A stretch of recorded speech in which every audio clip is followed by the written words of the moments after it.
Hello, everybody. Welcome to Houdini Hangout. We are in October, and yeah, we're just kind of cranking along with the year. I can't believe how far through the year we are already, but glad to have you with us here tonight.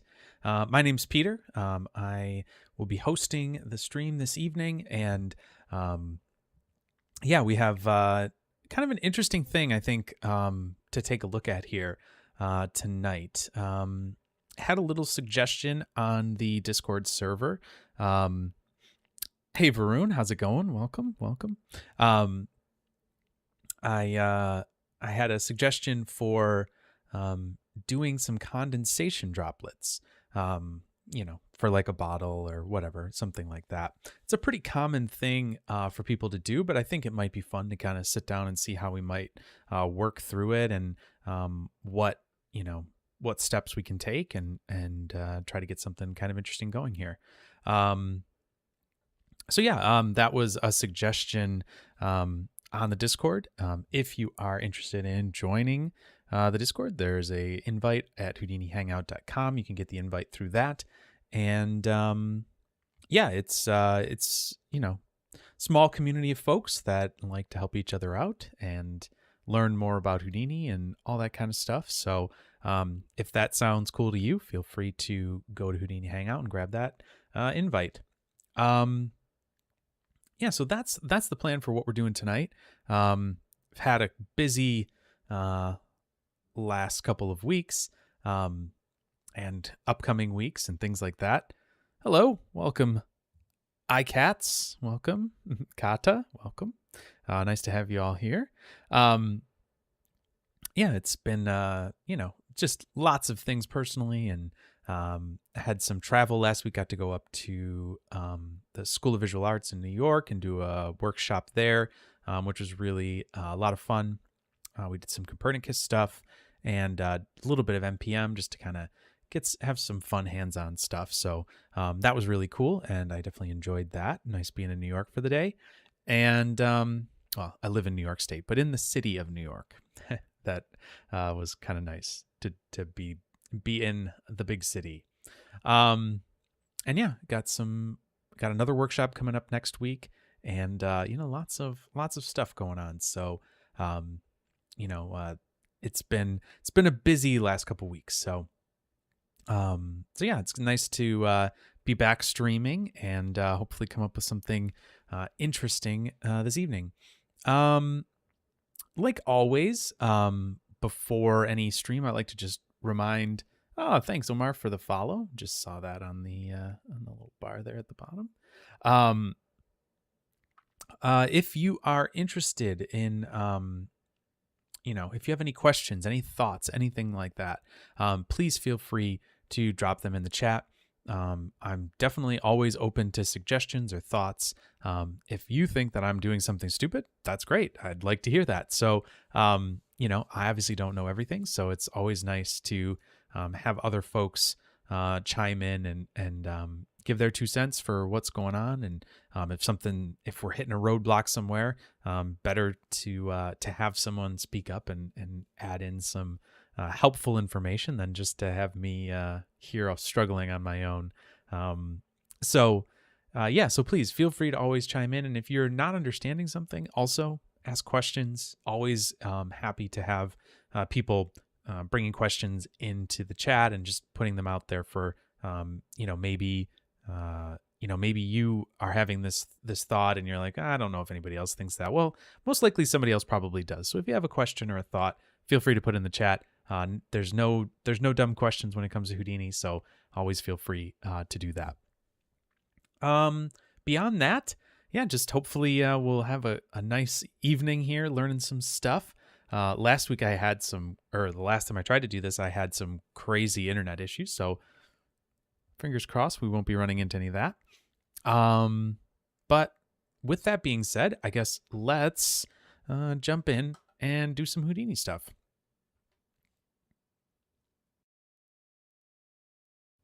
Give me a second. I'm just gonna have a quick drink before we get started.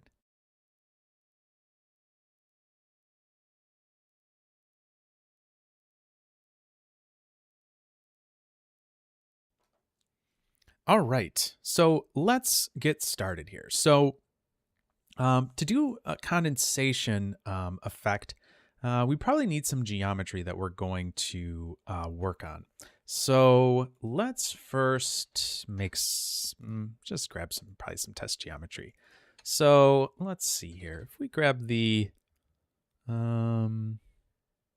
actually, you know what? Even simpler.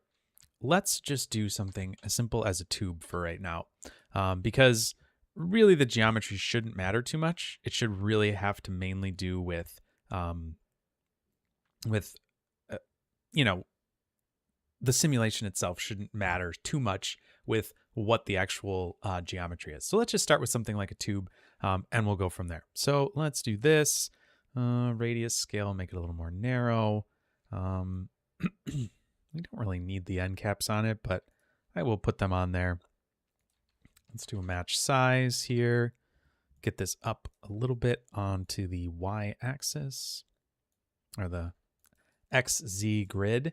Let's do a few more columns around here, maybe like 36 or something like that, just to give it a little bit more smoothness. Great. That looks good to me. We'll just do a null here. And this will be our, I don't know, source geo, something like that. Actually, I'm going to capitalize that.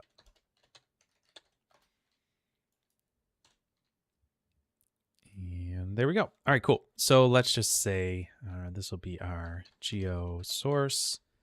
And next we'll do a geometry node here. And I'm going to call this sim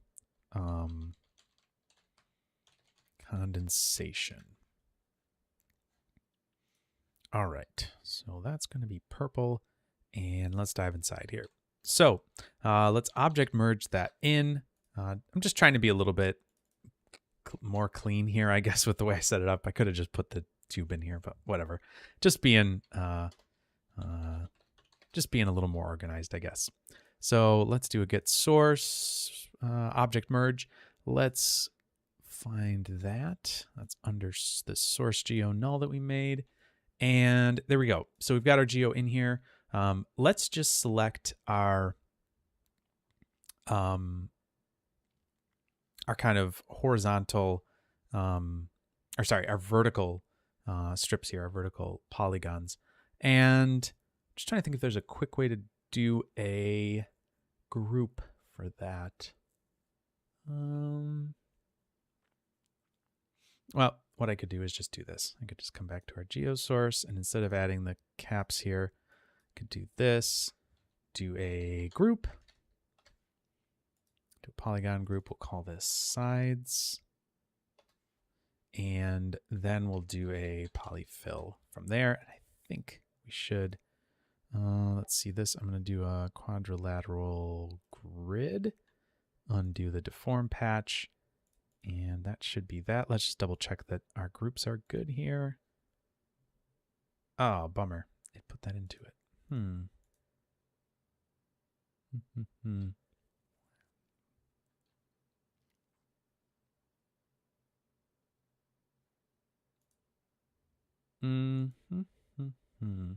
Interesting.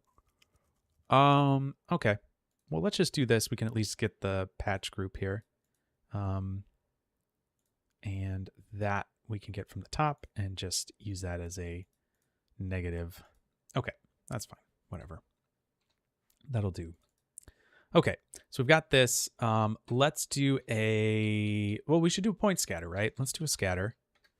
And we'll drop this down. And let's, we'll do this, but I think if we just do that, there we go. That's what we need. So we're going to say not patch. So it's just going to be the sides. So we've got this geometry, and we're only going to be scattering on the sides. Let's turn down the relaxed iterations a little bit here, because this is a little too regular. So let's maybe do something like that. I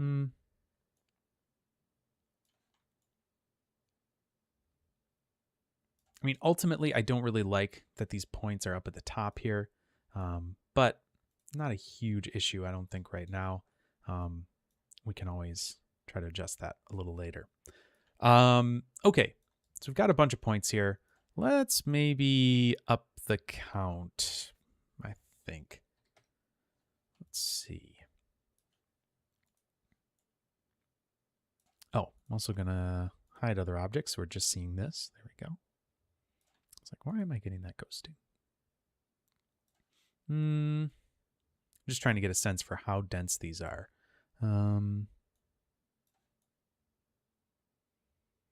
Yeah, honestly, I think we might want a little more. Oh, you know what we should do too? Let's take a look at the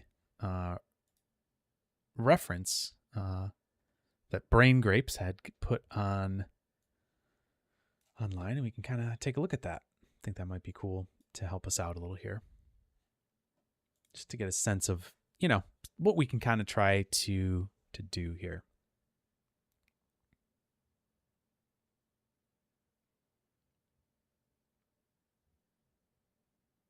Yeah, I'm just looking at kind of how dense they are. And if we have various sizes of them, that's going to help us out as well.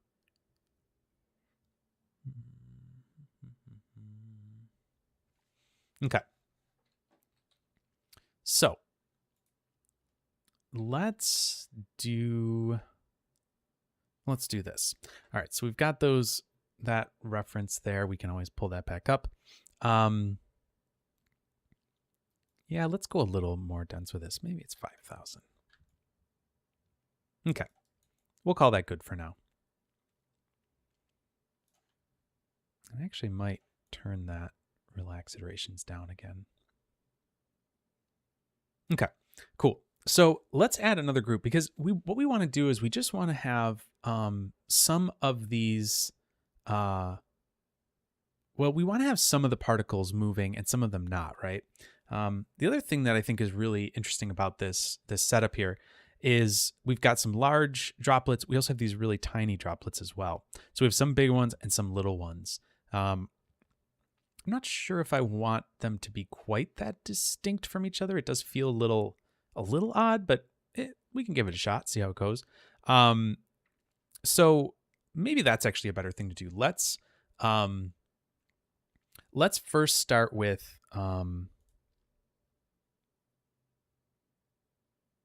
I don't K4MYK. Is VOD going to be available tomorrow? Yeah, it should be. As long as everything goes fine with streaming the whole time, yeah, should be available tomorrow. Yeah, it should be available right after it. It usually just goes live when I hit stop. It's just the live stream is the video on demand. So yes, it should be there. Okay, so really what we want to do is have the large droplets are going to be the ones that we want to be moving. So it'd probably make more sense actually to set up the scale of them first and then select a few of the large drops that we want to actually have moving. So let's do that. That sounds like a good plan. All right, let's do that. All right. So let's see here. Yeah, I know it can be late places, so I understand that. Yeah, tomorrow is close for some of us, closer than for others. Yeah, for me it's only 6 p.m., so it's a little different. If you're in Europe, it's a little bit earlier. Okay, so let's do an attribute adjust float. Let's do that. That's going to get us some random p scale attributes, which is we don't have to write code or anything like that for it, so that's kind of nice. All right, so we've got p scale there. Let's do random maybe. Yeah, let's do random. And let's also then just take a sphere, maybe like a primitive sphere, and do a copy to points. These are going to be huge, obviously. But let's now scale this down a bit, quite a bit actually. And how big is this? How big is this cup actually? I probably should have done it not a meter tall. Yeah, let's just adjust that a little bit, just maybe so we're in a more I don't know, more reasonable scale. So, okay, so we've got a height of 1. Let's do like 0.3 and scale the radius down kind of accordingly. Maybe it's like a bottle, so we'll do it like that. I don't know. Sure, that looks better. Okay, let's zoom in here. And okay.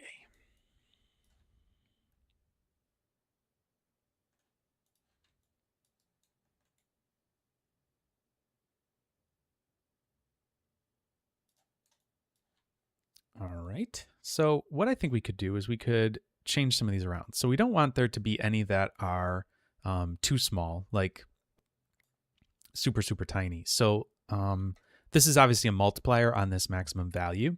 So let's do this. We'll do a bunch that are small, maybe like this. And then, hey, Vishnu, welcome. Welcome to the stream.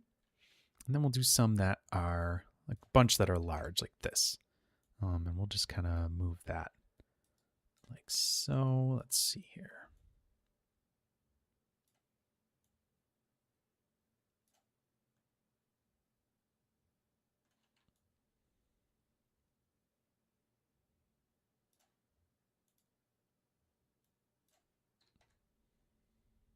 All right, let's adjust these a little bit because they seem actually a little too small. So let's do it 1 and maybe 0.25, maybe like that.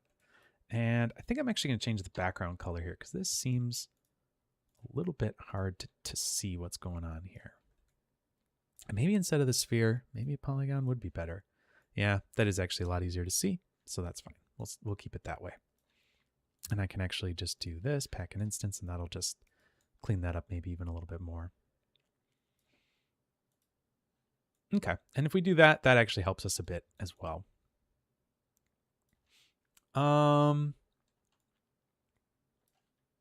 Yeah, let's see here. What if we just adjust these a little more?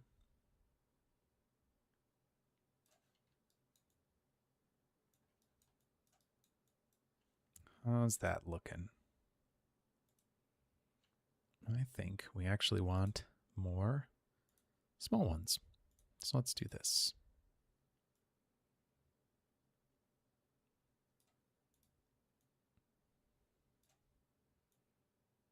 Can just sort of adjust this ramp here just to get ourselves a better distribution of these.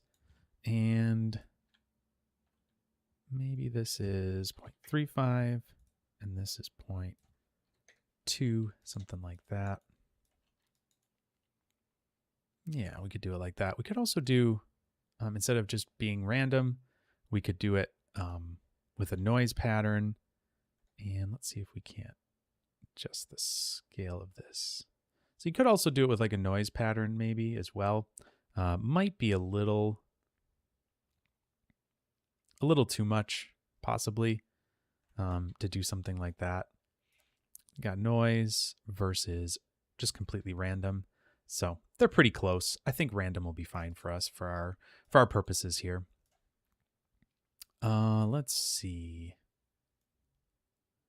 So I don't want those to be too uniform, but looks like we've got something going on here. Okay, yeah, like maybe like that is good because we've got some that are really small, some middle ones, and then some bigger ones. Okay, so what I think we're going to do now is, because we're not going to be doing this on the copy to point, like on this geometry, we're not going to sim anything past here. We're going to be using these up here with our point attributes. So what I'm going to do is I'm going to, let's see. Yeah, probably with a wrangle would be the easiest. Well, not the easiest, but probably the most straightforward way of doing this. I'm just going to take something that's above a threshold value, right, and put it into a group. I could actually do that in the group field too. Let's try that actually. That might be the easiest way to do this. So we'll do a group. We'll drop this down, and we're going to make a point group here, right? So let's do points, and we want to enable the base group. let's call this, we'll call these active. These are going to be our active points. And let's say if we do at piece scale is greater than, I don't know, 0.9, maybe. Or wait, what is the piece scales even here, values that we're looking at? I'm not even thinking straight. Where is our p scale? All right, so the highest p scale value we have is 0.02. So maybe 1.0019. Maybe that's what we want to do. So we'll do 0.0019, something like that. Yeah, that's we're getting something, but I think that's going to be, well, okay, so we can do that. We can pick only ones that are past a certain size, right? But then let's also maybe do it by random chance, and we can maybe turn this way down. So we're only going to take,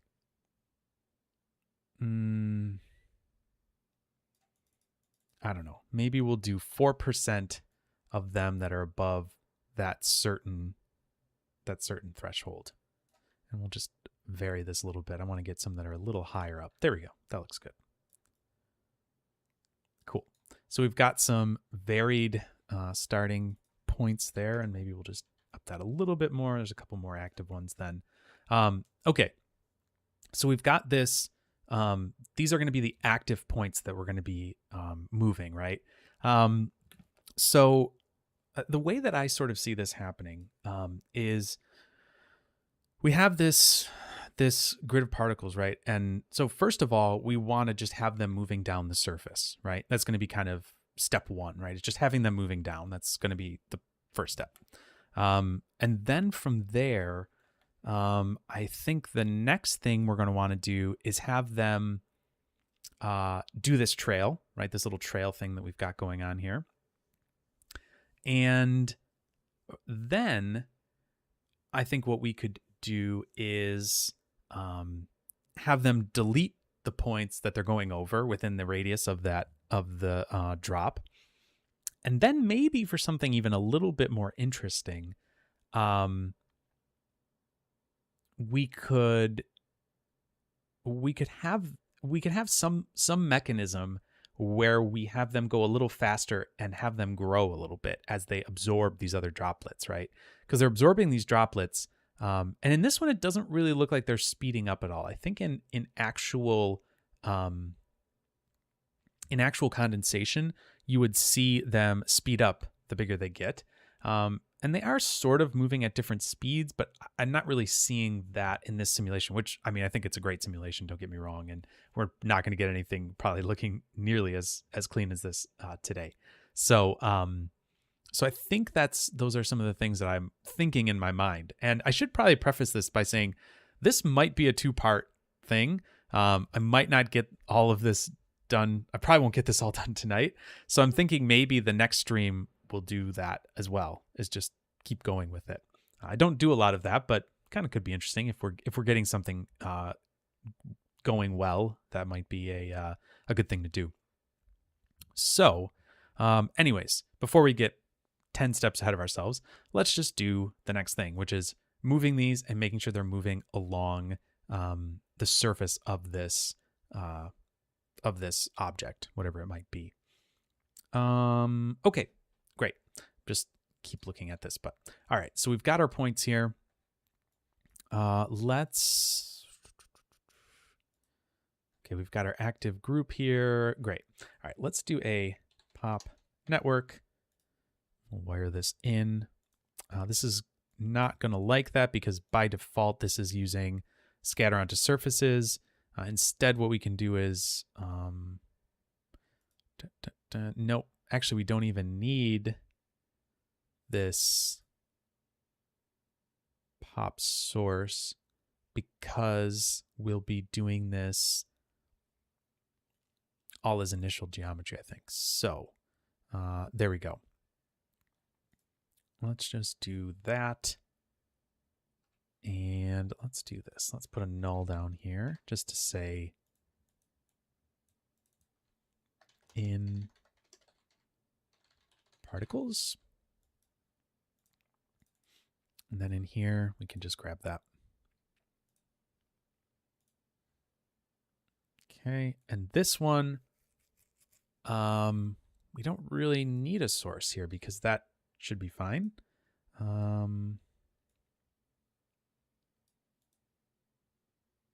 Cool. All right, let's do a, well, we can add a gravity force, but I don't think that has a, oh, it does have a group. Okay, so then we should be able to, no, that's the group of objects. Okay.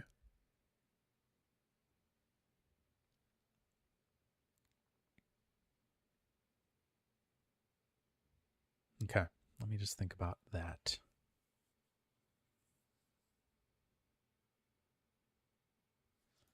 We don't have a pop gravity, right? I'm just making sure. Okay, so, yep, those are all going to just fall like that.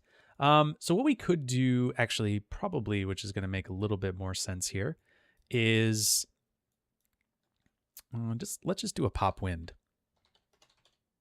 And that should work actually for what we're doing here because it's going to have a group field.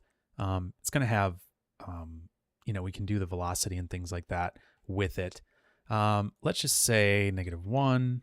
We'll do the group. We can select active. That should only move those particles. Yep, and it did. Cool. So we've got those particles moving now. All right, great. We can obviously turn some of these down. Let's turn the wind speed. All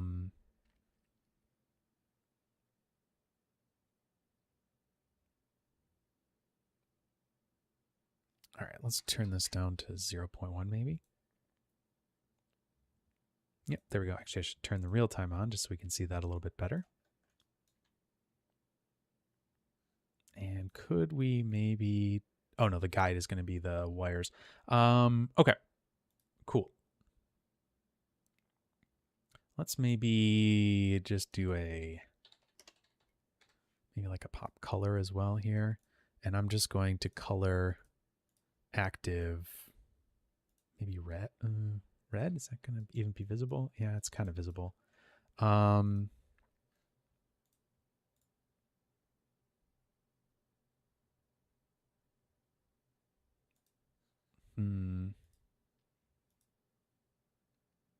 Let me color these all something else. We don't even have a color here. So let's do color, and I'm going to color those all black maybe. Yeah, that's better. Okay. Now we can see what's going on here. Cool. All right, great. And then is there a pop? Let's see, is there something with a surface? No. Okay. I was just thinking maybe, I'm just trying to remember if we've added anything that will actually attach it to the surface. And I don't think there is any pops that we've added for that.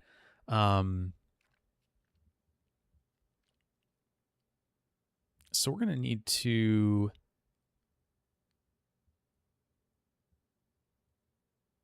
I'm just looking over these just to make sure I'm not missing anything here. Path, obstacle, spin. Don't think there is one, but just double checking.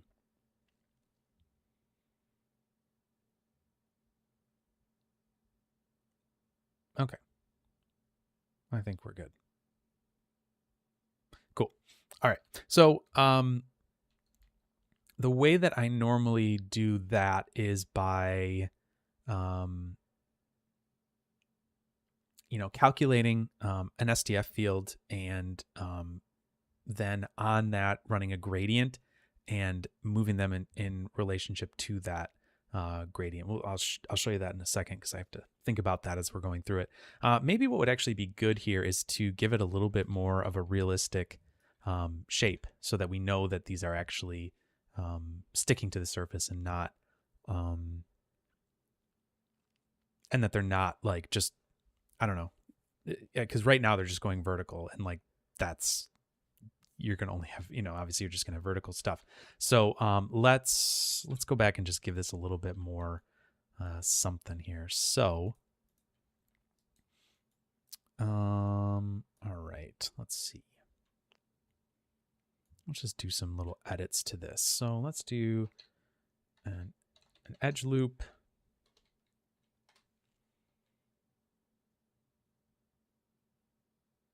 Maybe somewhere like there. And I'll do another one down here maybe. Just going to make this bigger so we can see what we're looking at here. I'm going to go S3 to go into our edge selection, and A and middle click drag. Oh, right. I don't have my little thing on the screen to show you what I'm doing. Hopefully that will help a little. So, all right. So there we go. So I'm going to hold down A and oops. Hold down A and shift click across. Interesting. Or middle, sorry. Hold down A and middle click drag across those, and that should work. If we hold down shift and A, yeah, that's not happy. Okay, so we've got those. Let's do a scale on these and just scale them in a little bit.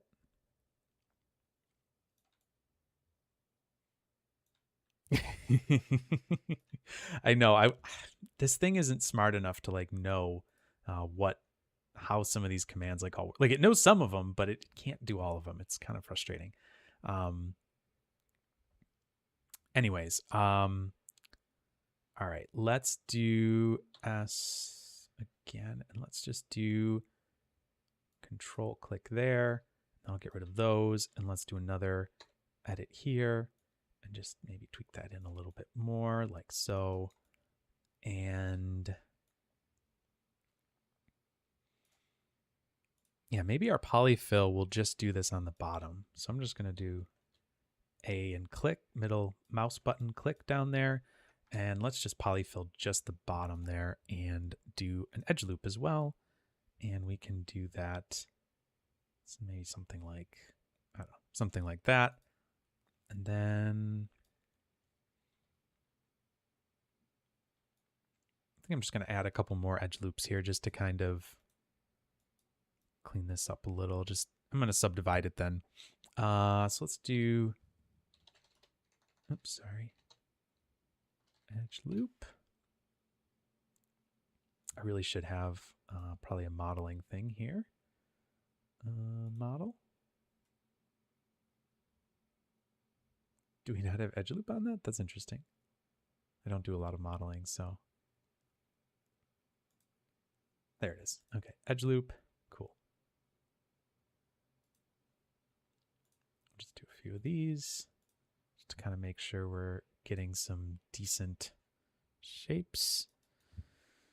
Hit L to just organize all those, and let's do a subdivide here.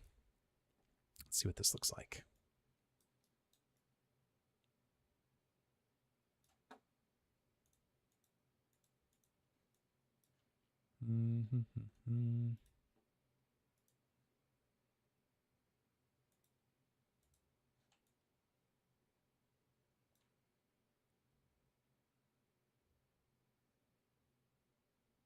Oh, you know what? Maybe that should be is like a triangle fan instead. Yeah, that's probably a little bit more logical.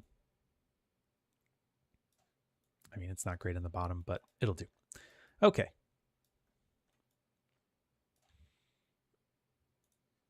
Let's see here.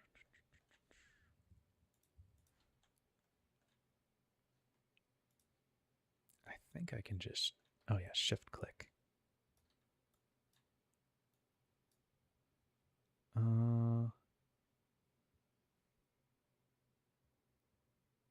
Oh, that's cool. Yeah, I don't do this enough. So yeah, that's great. It's great to know.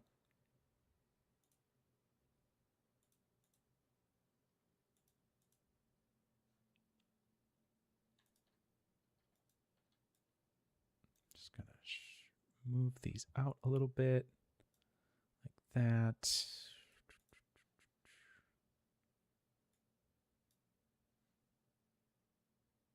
Interesting. I don't think that was where I meant for that to go. Can I do Q here?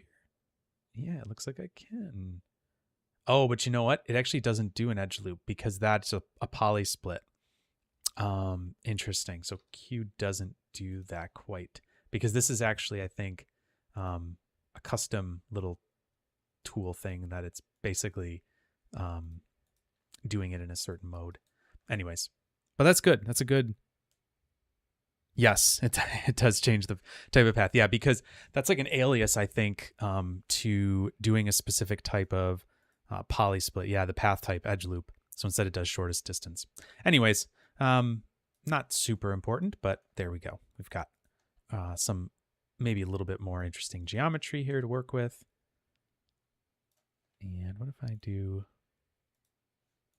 Yeah, sure. That looks great.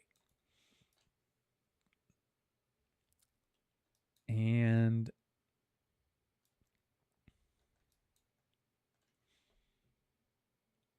yeah, I think that's fine. Kind of high poly, but I think we'll be okay. Anyways, so let's do that. We'll do our condensation again here. We've got our droplets. If we hit play, we're going to see them move downwards, but obviously they're not sticking to the surface. They're just going straight down from wherever they were. So that we want to adjust. So, cool. All right. So let's do this. Let's take our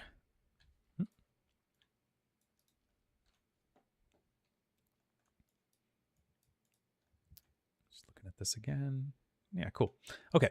Let's take our geometry and let's calculate a sign distance field from it. So let's do that. VDB from polygons. That's the in particles. Where's our scale? Okay, so we need this from the source up here. That's going to need to be higher resolution. All right, let's see here. Great. I actually feel like something's going on weird with my computer in general. Like my viewport seems a little funky right now. Oh, I've got that turned on anyways. Oh, right. This should... Actually, it should be closed because we're not going to be able to get an easy VDB from it. So let's just change this polyfill here. It's going to change all my splits. Okay, I'll just do another polyfill at the top. That's okay. The problems of doing things non-procedurally. Let's do a triangle fan there. Actually, we can do this before the subdivide. Then we can subdivide it. Oh, right. Nope. Keep thinking different things, and there we go. Okay, great. We don't need to deform that patch. Cool. All right, now we can actually get a VDB of this, and that's great. Let's say that maybe is good enough. No, let's go a little more. I've only got 63,000, so it's not that crazy. Okay, so let's do, that seems too high. So let's maybe do that, 0.0015. Just kind of looking at the shape of this and trying to get a good sense for how far we want to go with this. And let's do a world space for the narrow band, which is basically how many vox or how many voxels away from the surface it's gonna calculate to. Right now, I think by default it goes 3 voxels. I think what we could do actually is we could. Oh, it's only at 2. So actually, let's double that. We'll do like 4.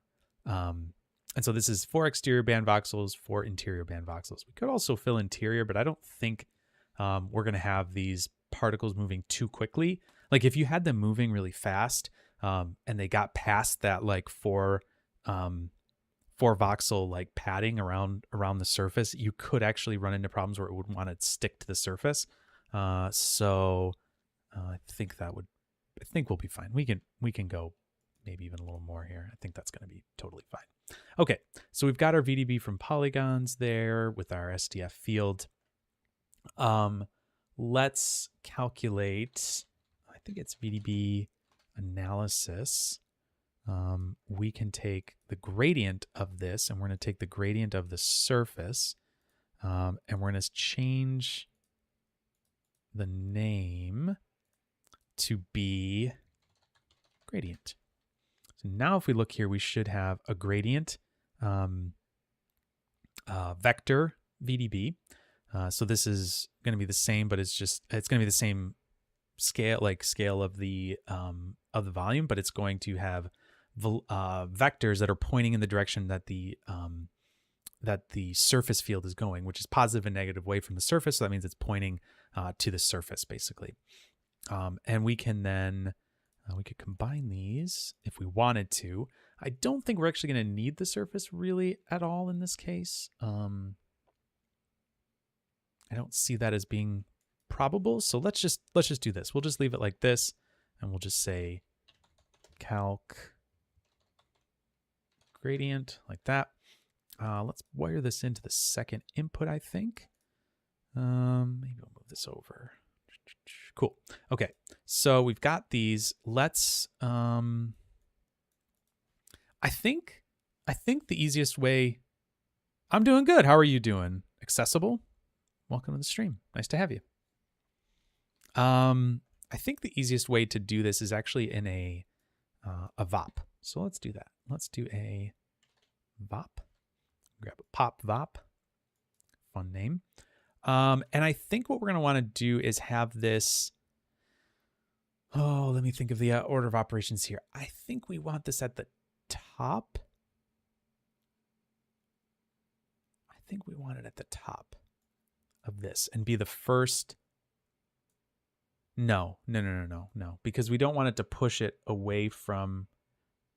So we want it to push it, move it to the surface, push it, move it to the surface, push it, move it to the surface. Okay, so we'll go after the pop wind, I think. All right, so let's also.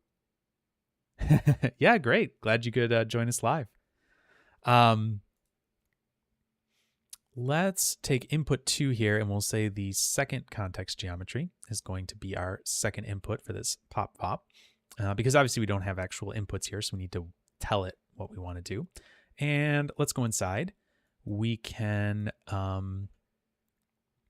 take the so we'll have this op input 2, but we can also do a what is it? Sorry. Volume sample vector. We could calculate the gradient and all that stuff. But since the gradient's not going to be changing, because since it's a static object, doesn't really, I don't think so. I think you're going to get better performance if you're not calculating that on each sub-step of your simulation and stuff like that. So that's what I'm going to do here. So let's say second input, we're going to go with, instead of primitive number, we can do primitive name.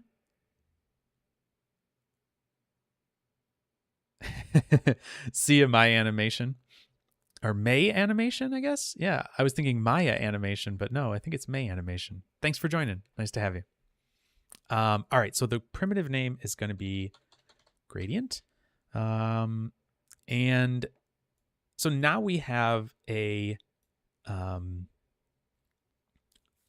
vector that's going to point in the direction of how far we have to go to the surface. Oh. Right, that's why we need the surface. We do need them both. The surface is going to tell us the distance it is to the surface. So that's why we need that one. So to hit Alt to drop a merge down, put this in, and okay, so now we'll have the surface and the gradient. So we'll have surface and gradient. Make sure I'm spelling that right. So I'm just going to copy that over just to make sure I don't mess that up. Gradient. Okay. And then we're going to do vol sample, just regular, and we're going to grab the primitive name. We're going to call this, we're going to type surface in there, and this is also going to come from the second input. Now what we need to do is use the position here of our current points. So we're going to be using those point positions to look them up in the volume. And in fact, I think if we change this to only work on the active ones, that's going to help us as well. I think we're going to have faster computation there, I think. Probably not huge, but could be helpful if you're doing it on a lot of particles. Okay, so I don't know if we'll see this if we hit play. Will we see anything? Yeah, we will see it moving. Okay, great. So we've got those moving. What we need to do is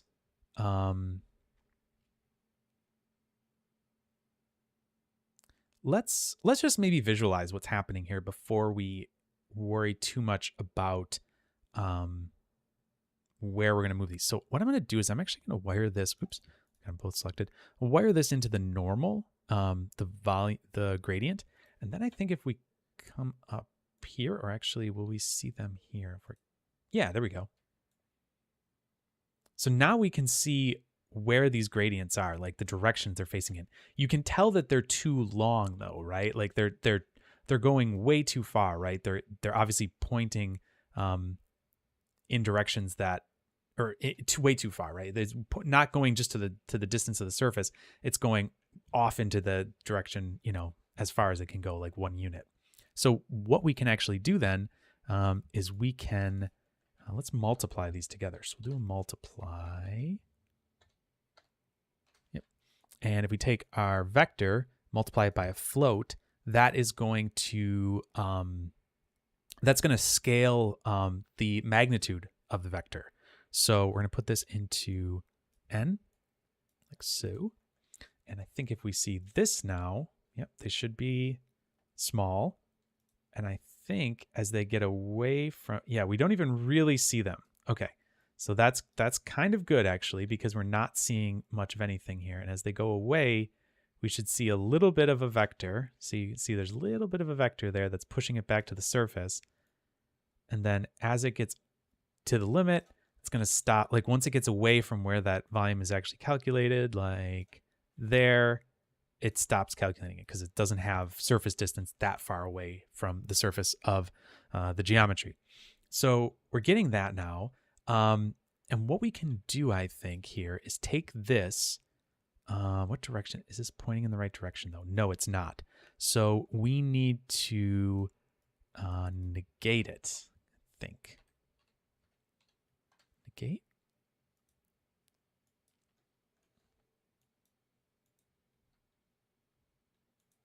Yep. And now it's pointing in the direction of the surface. And it should actually be pointing, let's see here. Can we...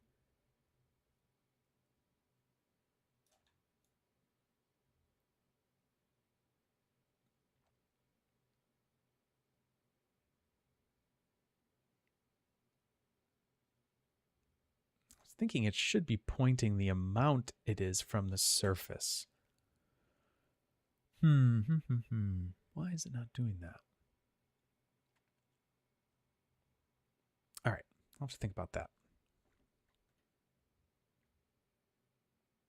But it's pointing in the right direction. So let's give this a shot. This is all the stuff I'm trying to remember on the fly here, so hopefully I'm thinking of this all correctly. I learned this all doing some Intagma stuff. So that was where I got this technique originally.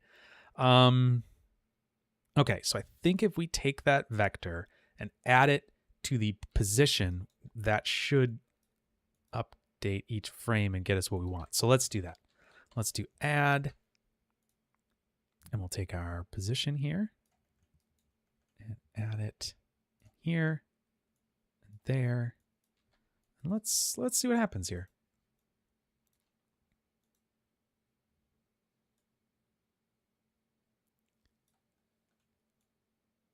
Heyo. Yeah, it's working.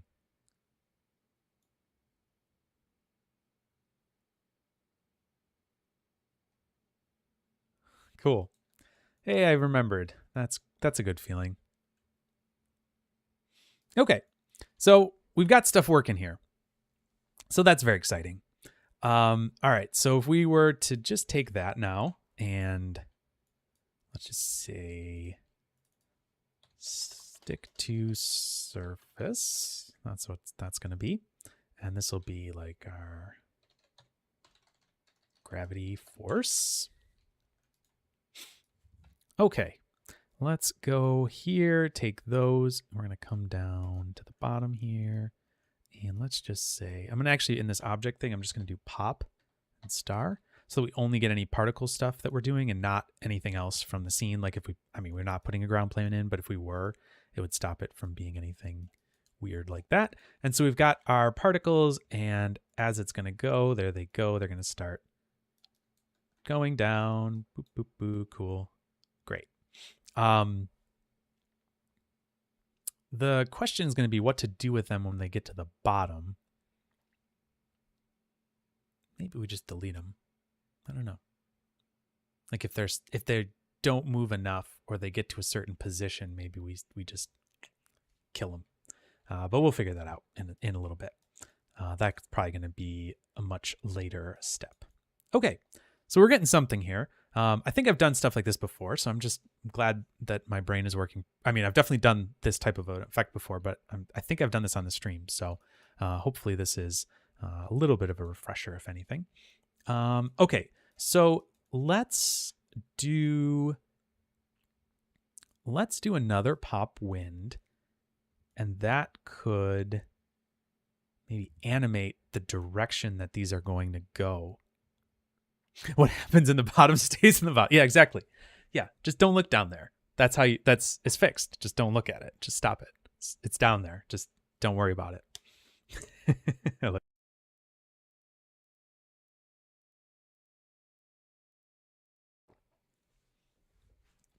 All right, let's add in some more pop wind, and I think it's going to be important to do that at the last stage of this. So actually, this might be smarter to put over here because it's going to calculate. Oh, does it go? I don't know. Top down, left to right. I don't remember exact. I don't know, but it definitely goes left to right. I know that. I can't remember if it goes bottom to top or top to bottom. My brain is a million other places right now. I'm buying a house too, by the way, everyone. Just if you're wondering what my personal life is like, I'm buying a house, and that's just insane. So, anyways, yes, that seems good. We'll have to figure that out. Okay, gravity force. Let's do another pop wind. Let's drop that in, and I think for this one, what we're going to do is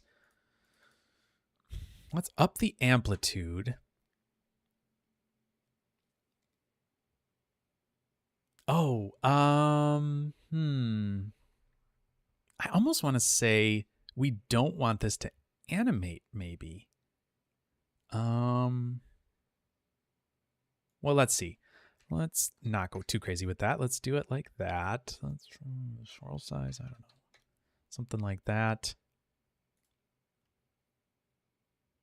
I don't know. Kind of just guessing here. Let's just see what happens. Oh, right. I need to put the right group on. Active. Oh, yeah. So that's what you want.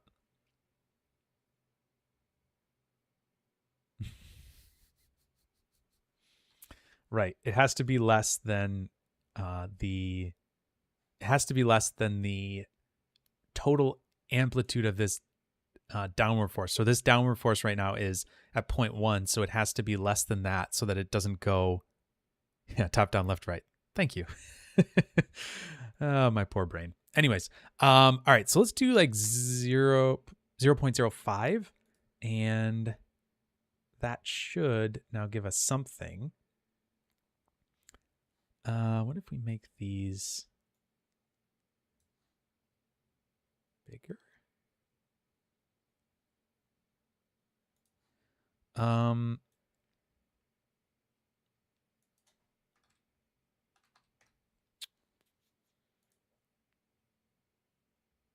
Oh, I could probably scale it in that direction, actually, now that I'm thinking of it.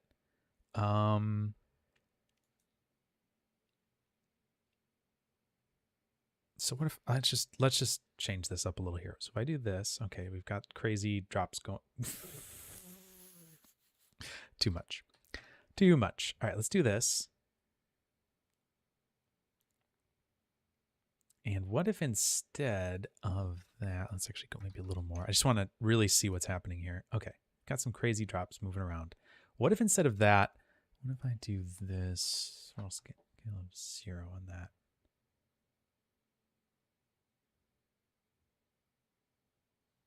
I think that's doing it. It's not going back up. Yep, that's good. That's good. Okay. So that'll work. What if I do a pulse length of 0? What does that do for us?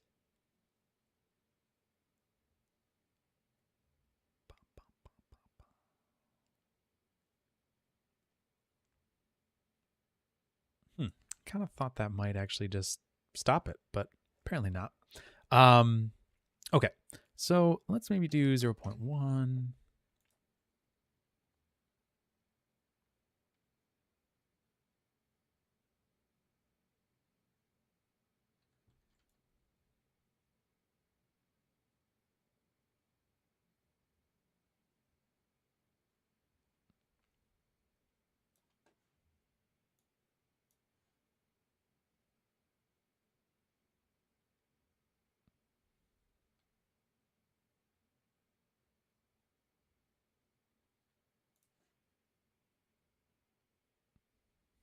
Hmm.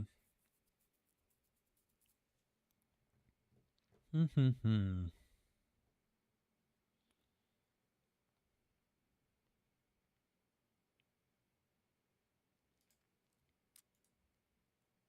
Just thinking here. Okay, so let's do that. Maybe the swirl size needs to be a little bigger. Let's just try this here, see what happens.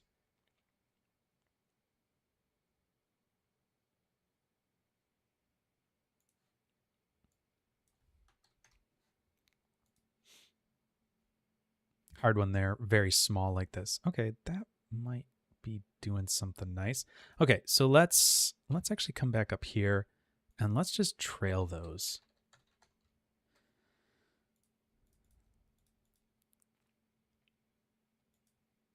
Let's do a split so that we're only grabbing the ones that we want to trail. If we want to merge them back in, just do that.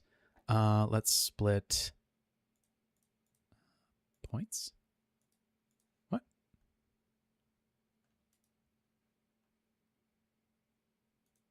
There we go. It's like, what's going on here? It's really strange.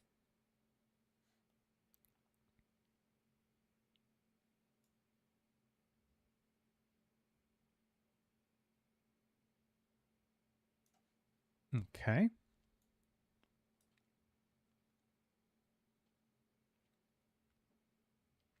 It might help us see a little bit more of the noise in this.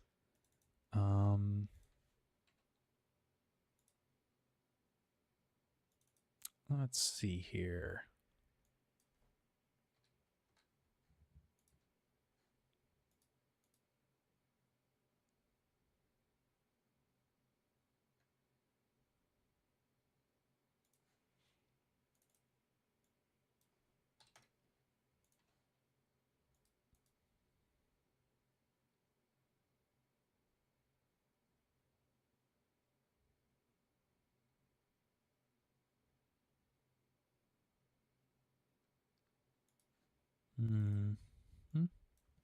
Maybe we need them even smaller. Let's see. All right. Well, Isaac, thank you for joining us, and hope you have a great evening, whatever time it might be. All right. Let's see if we can't get these.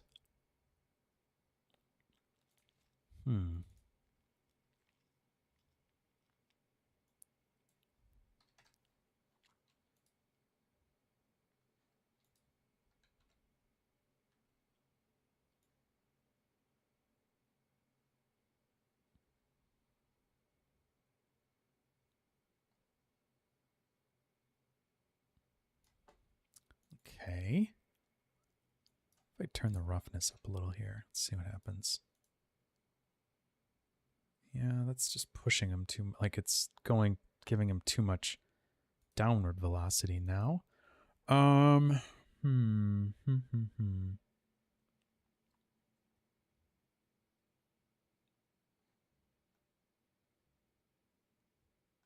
Maybe a pop wind isn't the best.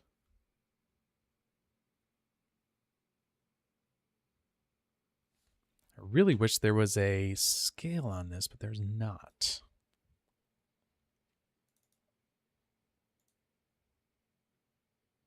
Interesting.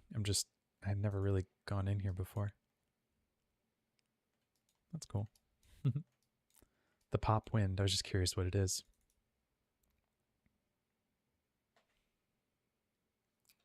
Actually, what is it outputting? Wind speed? No,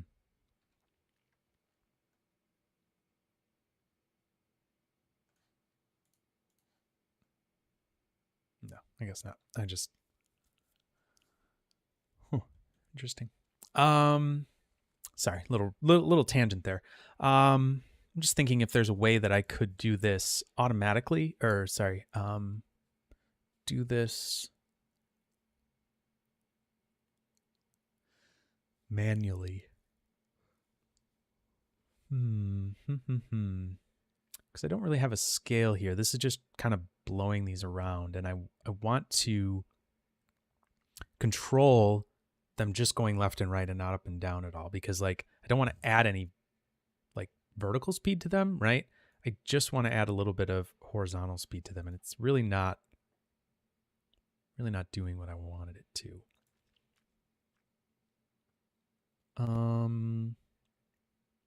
Okay.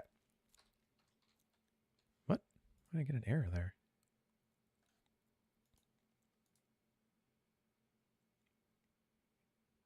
Okay. Let's do,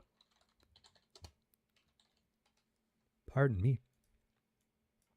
Let's do another pop, and we'll say add horizontal noise. And I think if we do this with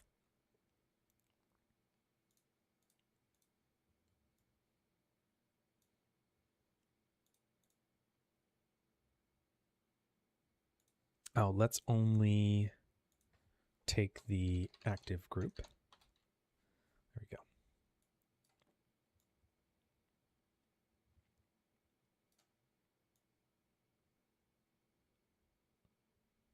Just looking to see if there's any other thing. I think it's just increasing the, yeah, I think it's just the velocity, really. Just looking to see if there's like force or anything like that else that it's adding, just to make sure that I'm, not like going crazy with it. But I think that's fine. I think it's just velocity. Okay, that should be easy enough. So I think if we do a curl noise and take the position like so. I'm actually curious what kind of noise they're using for that, though. Let's go inside of here, here, here, and there. Analytic simplex. Okay. Right? I'm seeing that, right?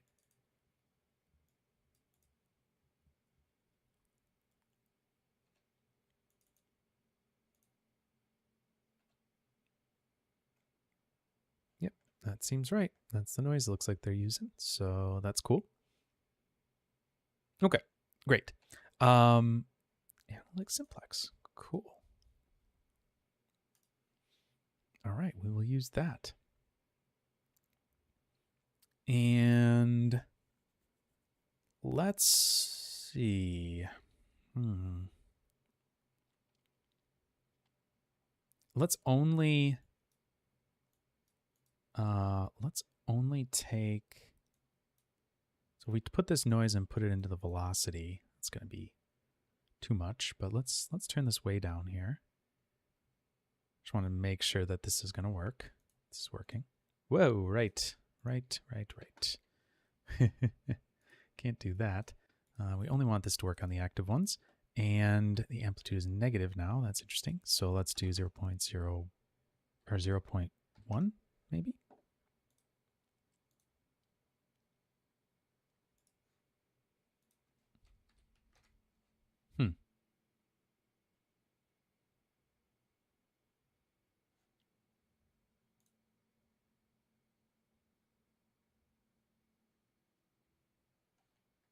Okay.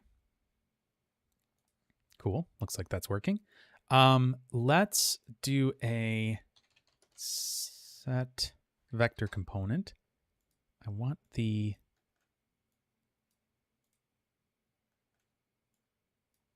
oh no, you know what? Yeah, we should be adding to it, not multiplying it. That's, or not just setting it.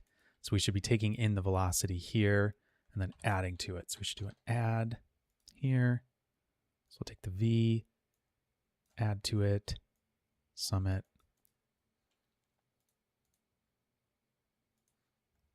Right.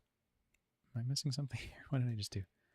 Velocity, we're adding to the velocity. Frequency's too high, probably.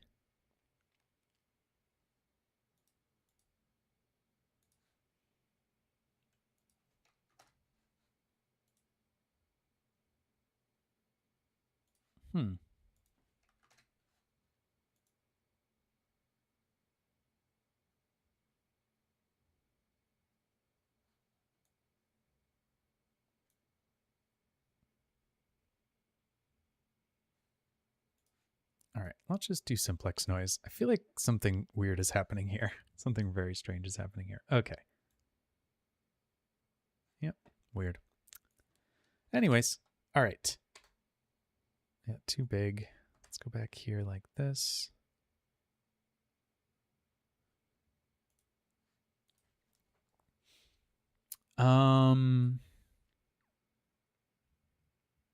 Right, because if they get into the same position,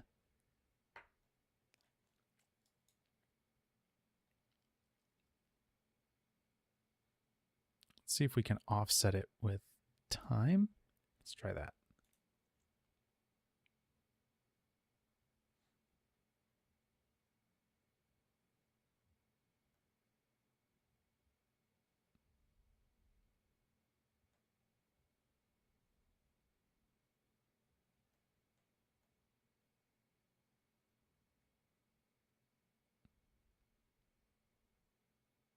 Okay, so we've got, let's see.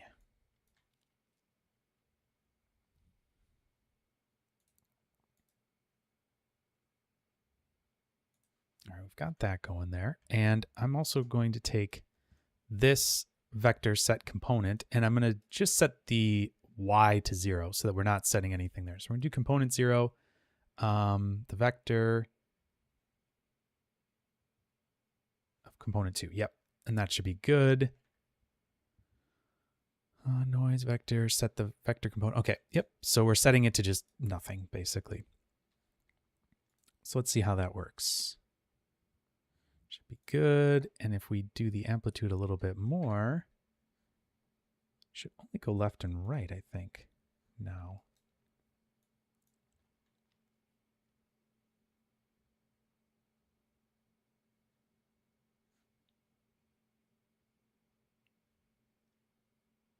Oh, right. This is the opposite direction. Duh. So that's going to be finer grain. Yep. Not thinking.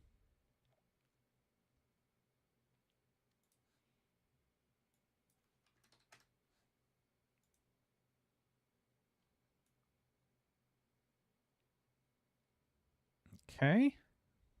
Okay. Let's try that.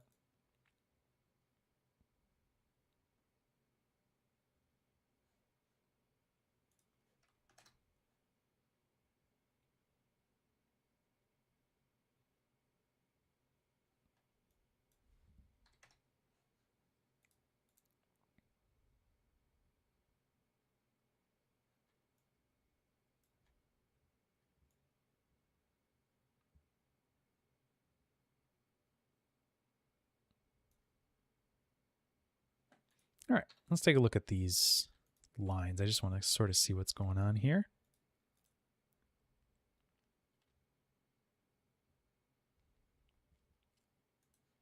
Okay. All right, let's just add maybe a little bit more frequency. Oops, some more frequency to this. Actually, quite a bit more. Let's see what starts to happen here.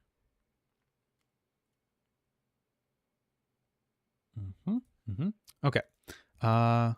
So let's just kind of keep changing the amplitude on this. Unfortunately, it's very small right now. We're only doing a small little bit of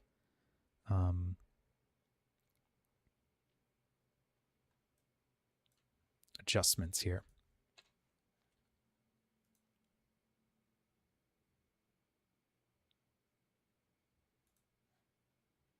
The other thing I might want to do is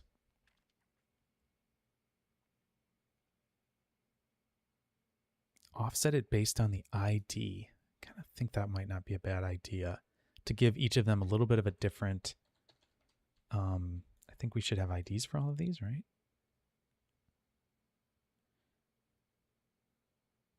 Oh, I think I have to turn that on in the pop solver. Or in the pop object, maybe. Where is that?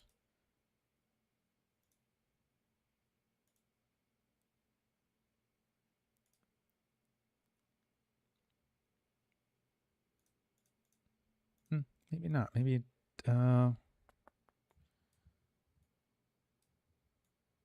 I just missing it, maybe? No. Okay. I'm going to add IDs to those then. All right, so let's do enumerate. I'll call this ID on the points. And then that way each point can have its own offset as well to the noise. So hopefully that'll give it something.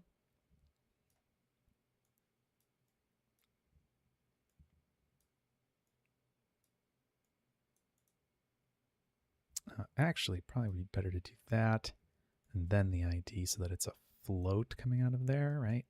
So that's a float. Yeah, that's probably better. And let's see if that does anything different for us here. Yeah.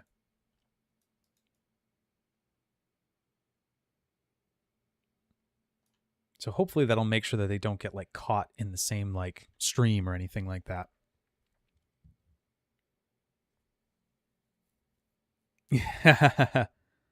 Hey, Brain Grapes. Yeah, welcome. Sorry, there's a little focus there. Yeah, making condensation setup this morning. Got stuck in merging the moving droplets with the static ones. I see. Yep. Yeah, that can be a little bit tricky. So,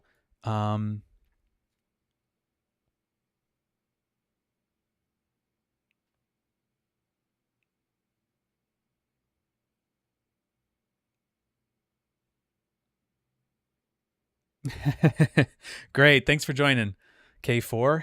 Glad to have you. Okay, you know what? I'm going to do one more thing here. I think what I'm going to do is do a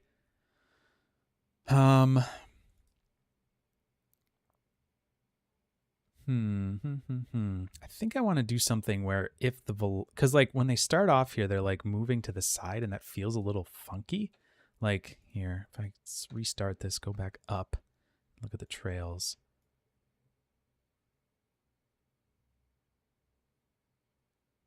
Maybe not. Sort of seems okay. I was going to say it felt a little weird that they like started off moving to the side, but let's see. Can I up the roughness of these at all? How's that going to affect us here? Kind of want there to be a little bit more like random side to side movement if I can.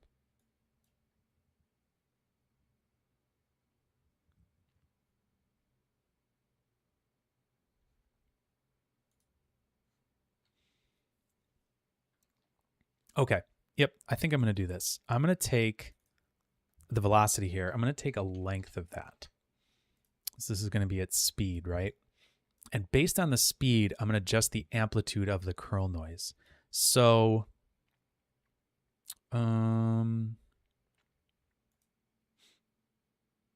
see here. I'm going to do bind export because I want to get the speed out of here. So I'm going to do this. Should give me a speed attribute that I can look at. Yep, there's their speed. I'm just going to let this go a little bit, maybe around here somewhere, maybe. And let's just do speed. And if we look at speed, it looks like our highest is 0.6 or 0.06. Lowest is 0.03. So let's do this. Let's do a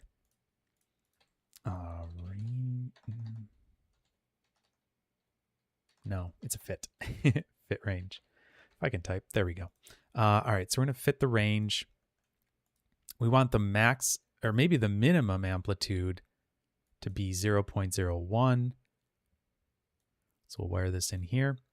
And the source, so the source minimum is going to be 0.02. Let's just say that maybe, or No, maybe we want it to be 0. Yeah, we want it to be 0. So let's do it at 0. Source maximum is going to be like 0.06, something like that.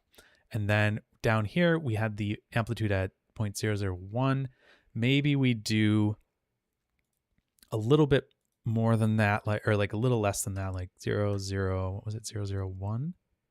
No, 3 zeros and a 1. So let's do 3 like this. Maybe we'll do that. Oops. And then the destination, getting into scientific notation here. Maybe I made this too small. So then the largest one will do maybe 0.001, maybe something like that. So now we should have noise.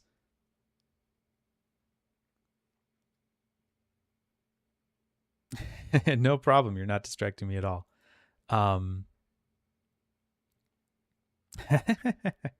Getting too crazy now. All right, so that's too much. So let's do 0, 2. Let's try that.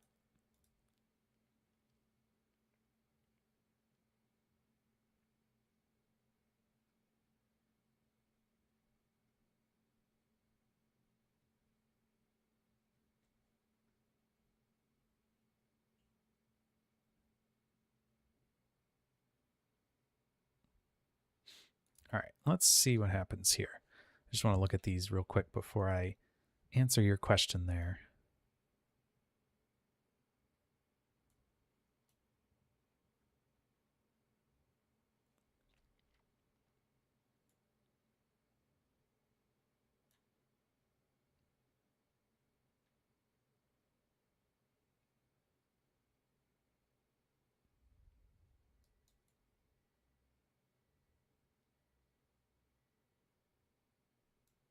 Okay. Cool. That's looking good. Looking good. I guess we'll just kind of call that good for now. All right. So a couple questions here. Let's see. Sorry for distracting. Would you do a mask from Geo onto the bottle so you can have a trail of condensation residue after the main droplets fall? Yes, I know exactly what you're talking about. So this is definitely something that's a little bit more complicated that you'd have to get into next time, or maybe we'd get in a little bit later. But the one thing that I see there is that we're not, we're just clearing a path. And usually with these droplets, there is actually a little trail of dots that kind of gets left in that wake. They're quite a bit more scattered and random than the original like condensation pattern. But it is something that's a little different than what you see here.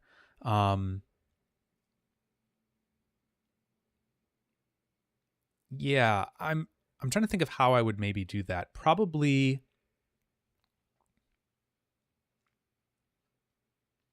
yeah, an accumulation, like having an accumulation solver is kind of an interesting idea to like make a mask, but that also then really strongly relies on needing, yeah, I feel like it'd be something that you'd want to get a mask in Copernicus and then have that drive like a post scatter of like what the stuff that would be back there, because you wouldn't want to be relying on the actual geometry to do that. You need something that's higher resolution than the actual points on the geometry. Kind of like how you can do the mask texture mask paint workflow. The other thing you could do is just add points into the simulation after like a certain point, like a certain point. You could leave some, every X number of frames, you could just drop like a random threshold of frames. You could drop a point behind you, like a tiny little particle behind where that original was. So you could do something like that as well. Just the thought. Moro Nabil was saying, I was watching your great video about making a custom velocity field.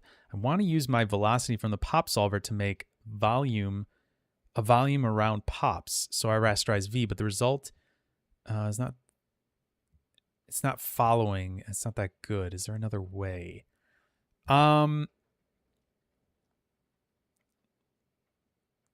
Okay, so you're taking your velocity from a pop solver and you want to make a volumetric velocity that's going to maybe do something else, maybe a pyro simulation or I don't know, something like that.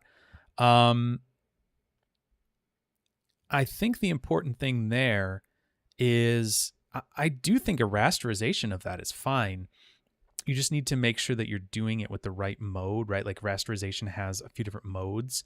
And so you need to make sure that you're rasterizing at a small enough grid size that you're getting, you can get some details out of it and features.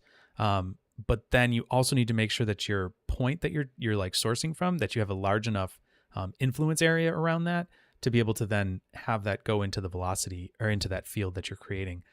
That volume you're creating. So I don't think that that's the wrong way of doing it. I would just experiment with some other like some other modes in the rasterize and see if you can get it to work differently with those different modes and maybe adjust the like the radius that you're influencing in the volume. So I don't know if that makes sense or not. You could always reach out through the Discord server if you have like an image or something like that you were like, oh, I'm struggling with this right here.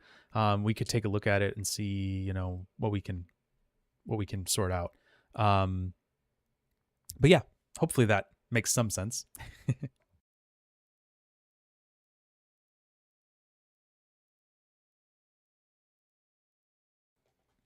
All right. So let's see what we've got here. Let's just kind of revisit this. We've got some particles coming down. Cool.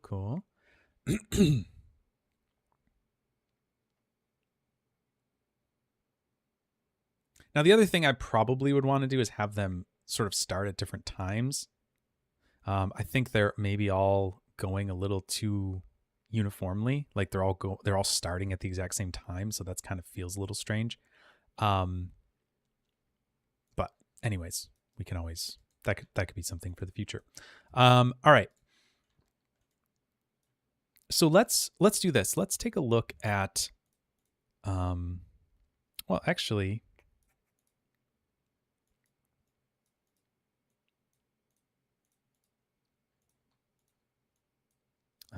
shift click those, alt, there we go.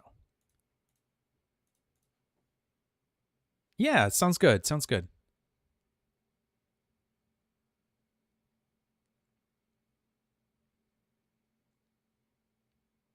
Yeah, there we go.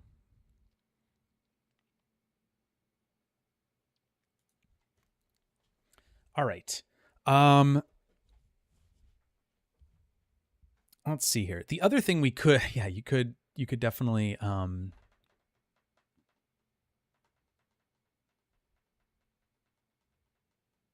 we could do some random start frames, but that's okay. Let's continue on this route first, and then we can do a little bit of some randomization here. All right. So it's starting to work. We do want those trails to be a little bit nicer, and we probably would want, we'd want the scale to go down as we go backwards along that, along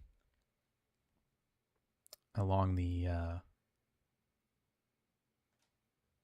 you know, the trail that's happening here. What we could do with that is we could age the particles. Let's see here. Age the particles. They should have an age. Why are we not seeing an age there?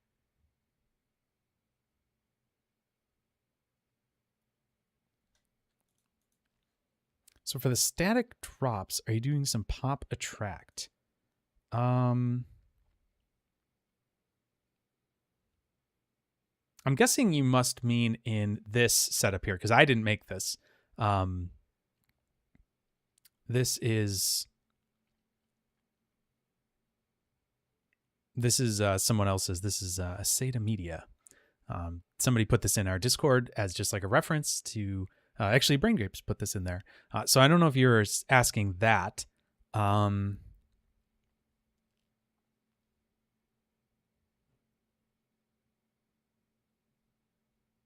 Yeah, that's an interesting idea. Pop attract. Yeah, that's kind of interesting. Um,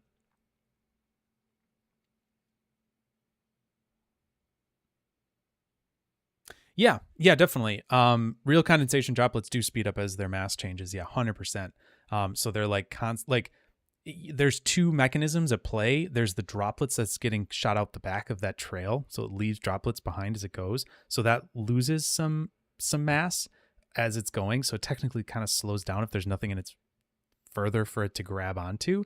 But when it hits large droplets, it does speed up and it gets like a little jolt of speed. Definitely not a dorky thing. I think that's great. That's the kind of stuff you want to get into if you're trying to do realistic VFX. So it's definitely a good point. Yeah. So let's see here.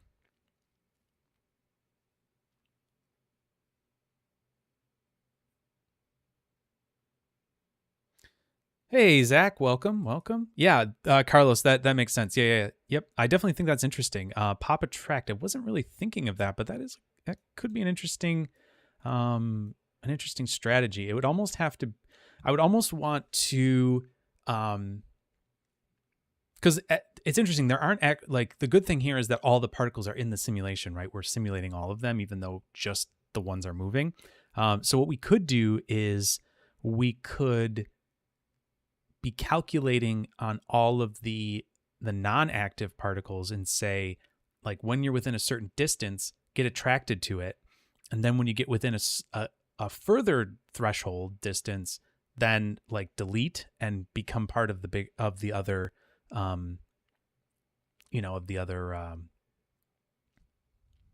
the other droplet. um cool. Let me think about this. Oh, I still feel like I want some more noise. Like, I don't know. I feel like something needs to happen a little different here. So I'm just going to play with this a little bit more. I'm really surprised that I can't get smaller scale noise on this.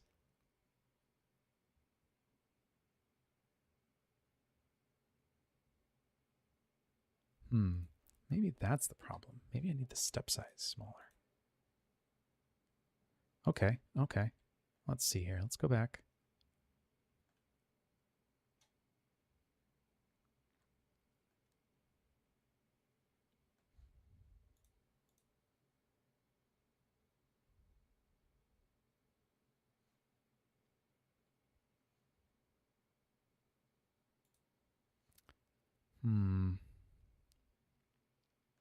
I just really want this to have like these little tiny bumps and things in it, but oh, you know what? Maybe if I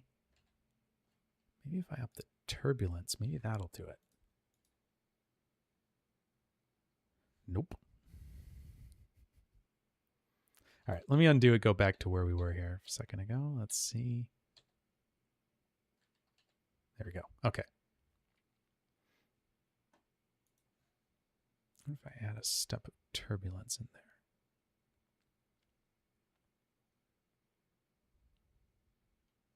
Yeah, that does actually feel like it's sort of doing what I want it to. So let's do this.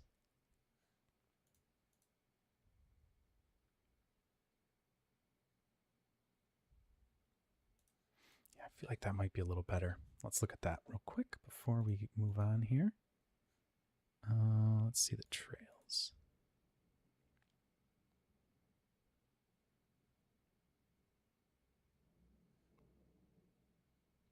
Yeah, that's a little better. Let's see if I add one more in. Can I get away with one more? One more turbulence without it going too crazy.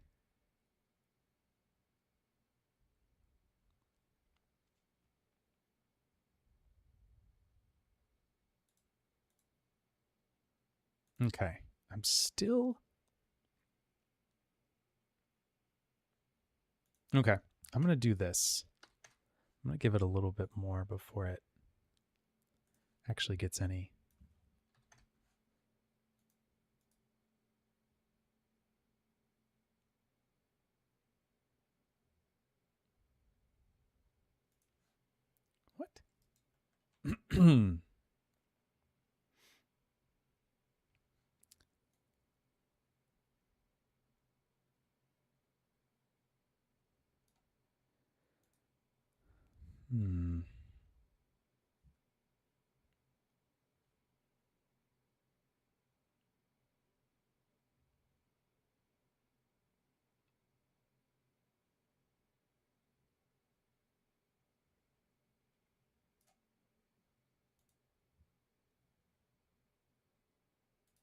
Just checking this here. Why is that doing that?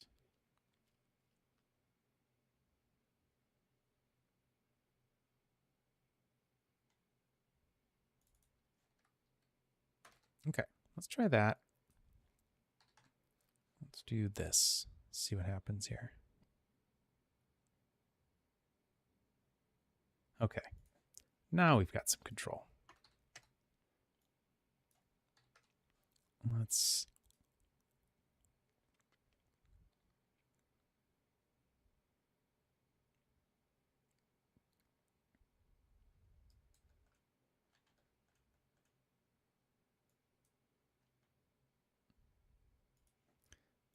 okay.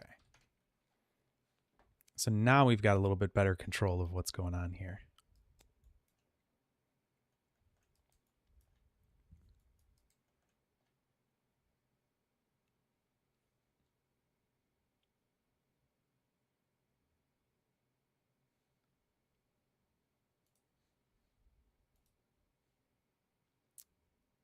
Hey, how's it going, man? Yeah, they're very linear in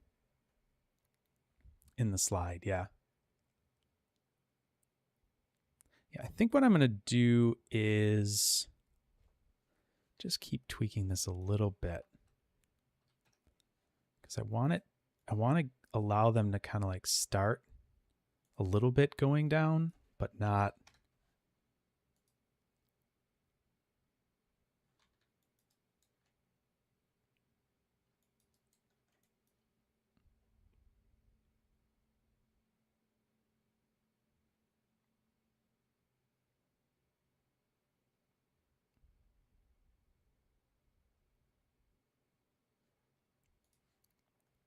Maybe what we do actually, now that I'm thinking of this, is instead of vector set component, let's do a multiply here.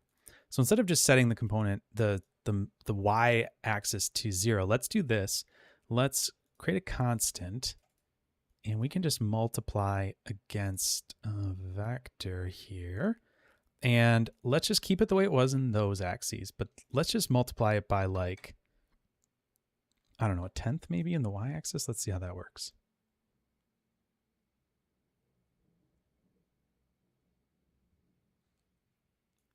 Maybe a quarter.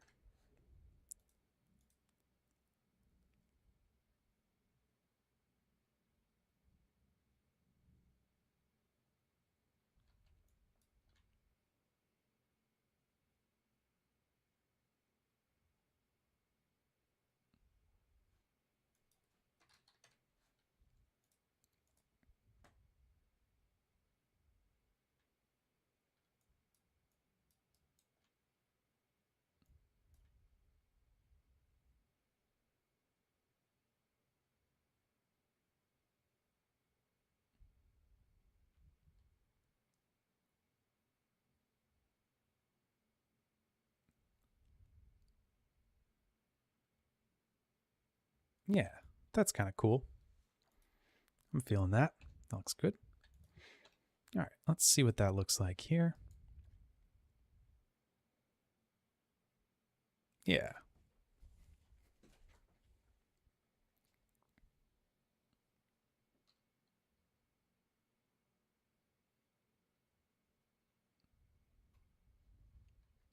Yeah, there's definitely a lot more that we can do for all of the like the different velocities and things like that, and like randomly kind of giving it some extra, I don't know, like you said, like some harder areas to get through and things like that. No problem. No problem at all. No, no, no, no. I love it. No, it's great. It's good stuff.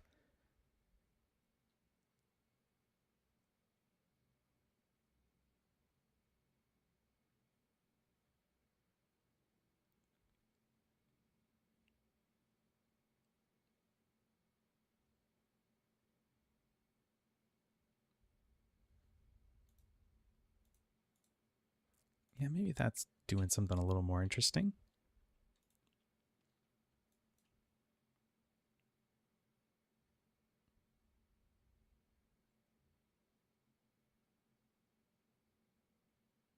Yeah. Okay.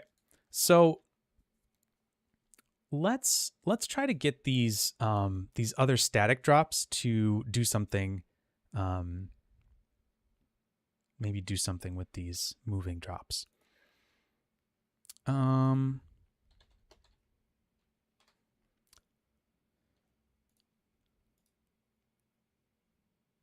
all right, let's do this.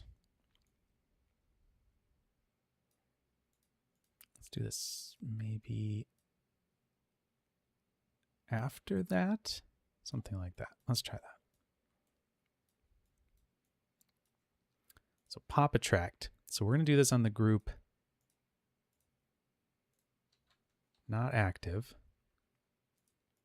to the point active.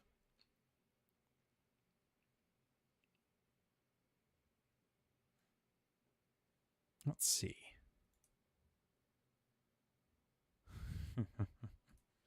Yep.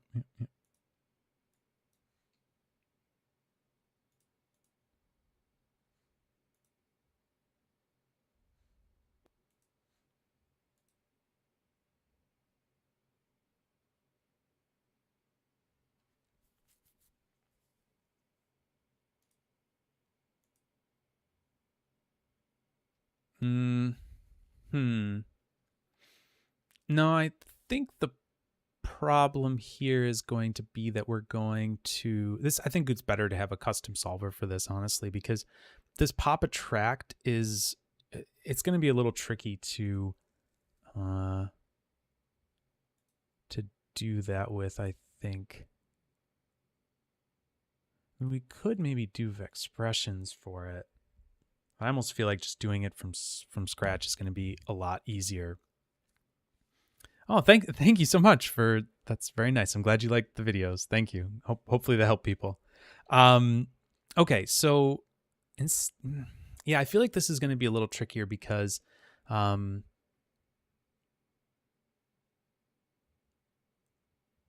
going to want to only have the ones that are close attracted to it, things like that.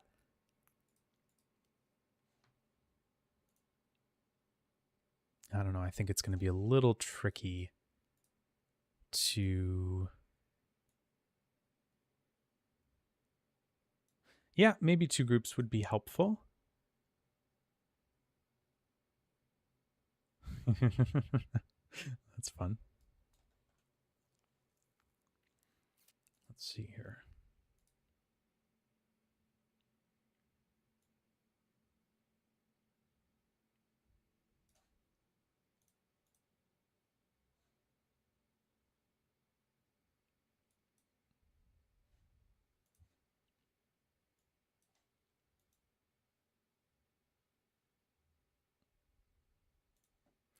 Let's see if we, I'm just curious here. Let's do a pop drag on this as well and see if we can't get that to do something interesting.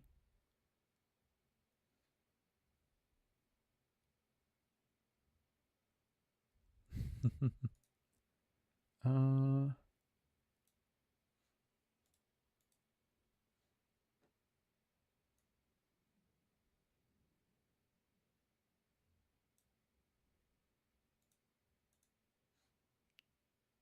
I'm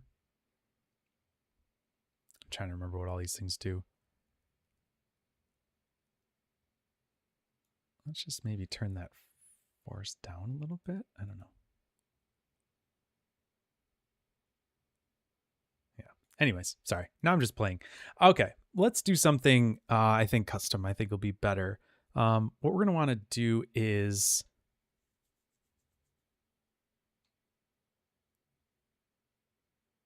well, no, I do want the I do want the black particles to be affected. I want them to be attracted to the individual particles as they come down. So I think that would be useful. Dancing droplets, yeah.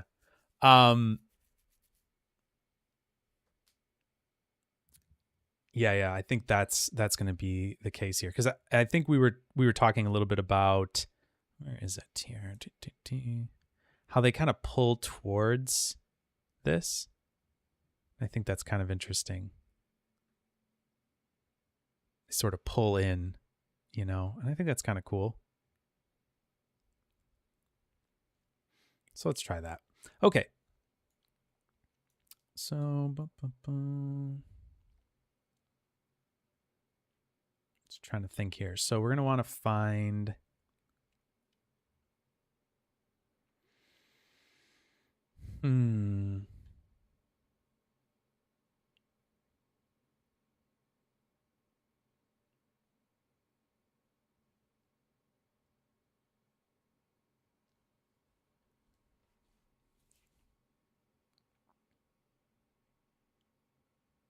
okay. Let's think about this. Yeah, the globbiness. All that stuff too really helps when you get to this point here and you do stuff with like what do we have here? These are packed geometries. So if we don't do this, turn that off. The blobbiness really will come in handy when we do, like if we VDB these, right? That's going to be where you get the glob behavior. Right now it's not doing that because we're not really doing that behavior, but we want to have the points moving and kind of enhancing the globbiness. Okay, so in here, since we're doing this all sort of in our thing here, let's think. We could do a pop wrangle, I think might work. Let's give that a shot. See if we can write that. So the first thing we're going to want to get is we're only want to do this on not active. And just to make sure that this is working, let's just do v at cd equals red. Let's just do red. We'll just do 1, 0, 0 like that, just as a little test. And sure enough, looks like we're good. We got all those guys. So we're just working on those. So that's perfect. Okay. Great. So we want to look for the nearest point. So let's think about this here. So we want to do a near point. Can we do that within a point group? Yes, we can. Okay. So let's do int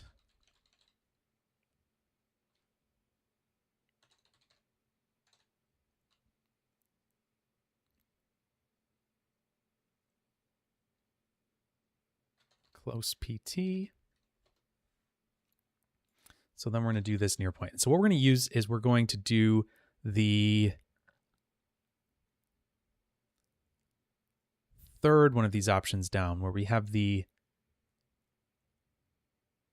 actually we could probably do the last one because we might even just want to put in a maximum distance. That's not a terrible thing. Okay, so let's do that one. So we're going to need to do the geometry number, the point group that it's in, which is active, so string active, then the vector point, which is just v at p, and then the maximum distance, which should be the p scale, maybe? That's actually probably a good thing to do. So let's do that. We'll do p scale, because then we're only looking within the scale, or maybe p scale times 2 or something like that, just to see what we're getting, see what we're finding. Okay, so we've got our near point. So let's do 0, comma, I'm going to do active. And then this is the position, v at p. And then we want the max distance of f at p scale. Let's do this, f at p scale times 2. Let's try that. And then let's just say int, get rid of this speed here. I'm just going to do something like I at a test equals close pt.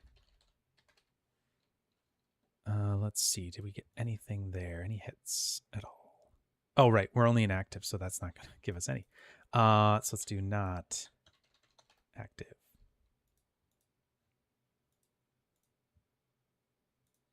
Anything at all? No. Do we have a p scale? Maybe I'm doing this dumb. Do have a p scale.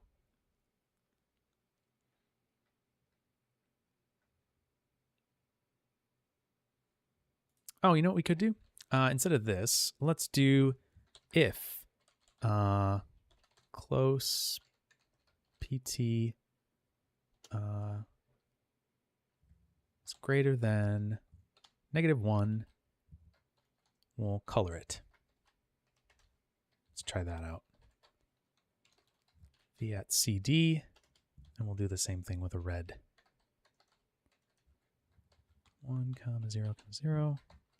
There we go. Let's try that. See if we find any red points coming out here.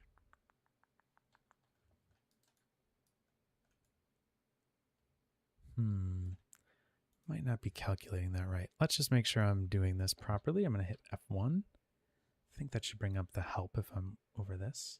Yeah. All right, let's make sure I'm doing this right. String, point group, the vector.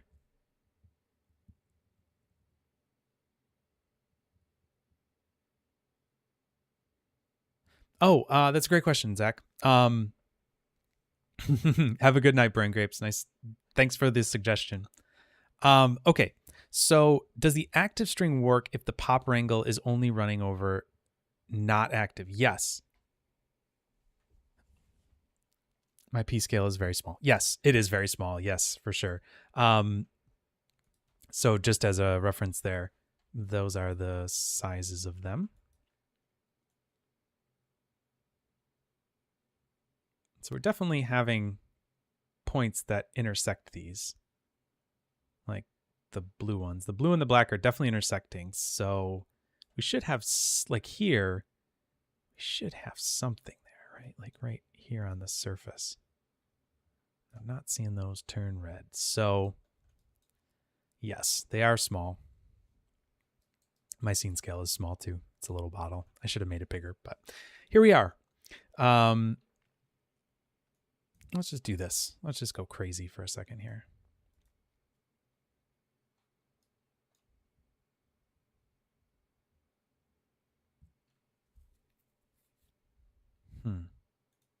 Okay, so back to your question, Zach. Sorry. So does the active string work if the pop wrangle is running over not active? Yeah. So it's basically just looking at the group of not active, and it's looking to see if oh, right. That is a good point. That's a good point. Yes, you're right, because it's not going to be putting those into this group. That's a, yeah. The string works. It's not that the string doesn't work, but I think you might be right there. You might have a point. Let's see. Oh, let's just go crazy here for a second. Oops.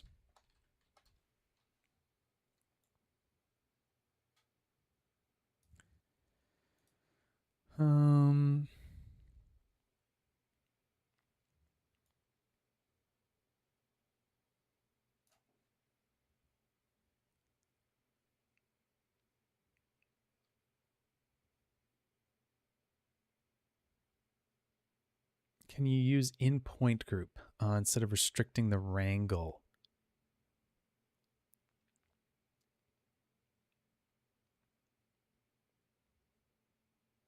Let me think about that. In point group.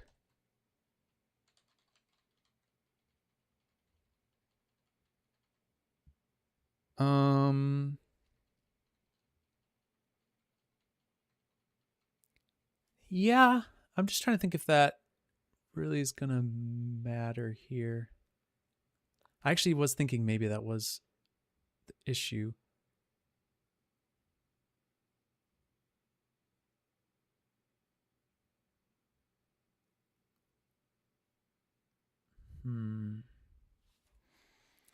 Let me think about this for a second. Sorry, I just have to wrap my brain around it.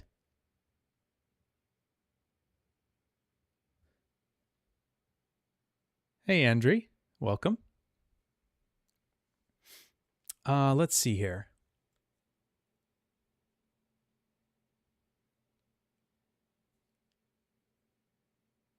All right, point group.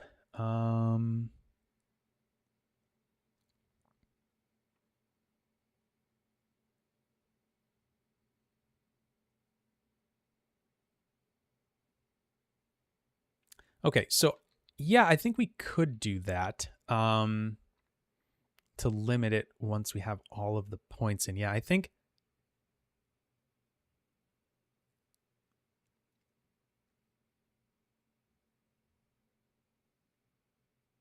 Yeah, I'm just trying to think of this in a way that makes sense. I can't remember if using this group here will matter or not. But the thing that's strange is like I'm just not getting any hits now. And I should be getting something, right? Because we're looking at the point group is active. Make sure I'm not typing anything wrong here. Vector, P scales and max distance. Okay, let's just take this out of here. And just see if we're getting near points like we should be. So let's just do this. And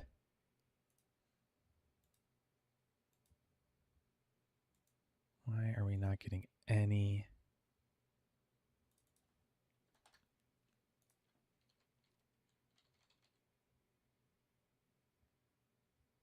Hello, he's back. Who's back? Who's he? Andre? Is that he? I don't know. I don't know who you're talking about. But welcome back. Glad to have you guys. All right, let's see here. Let's do I at close PT equals close PT.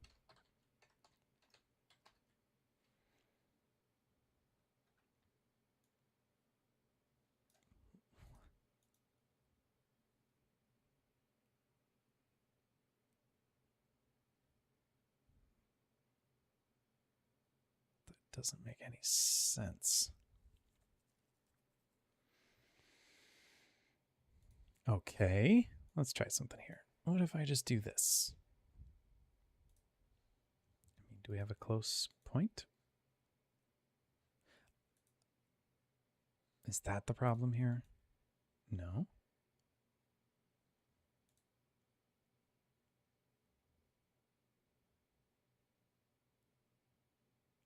Huh.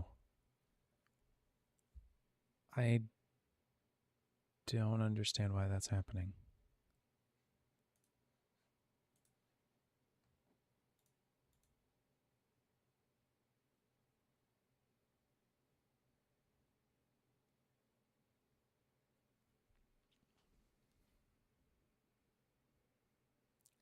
Near point.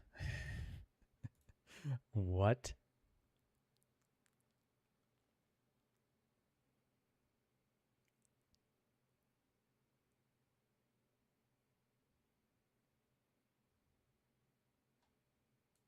It can't just look at itself? I thought it could look at itself.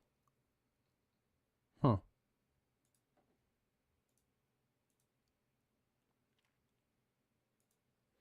Hold on. I'm just going to do this up here.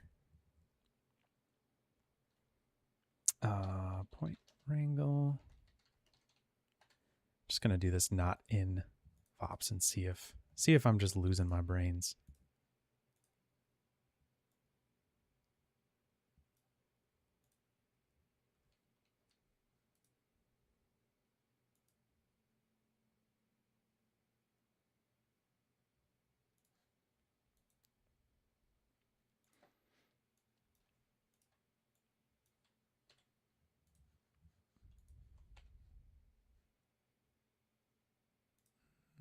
All right.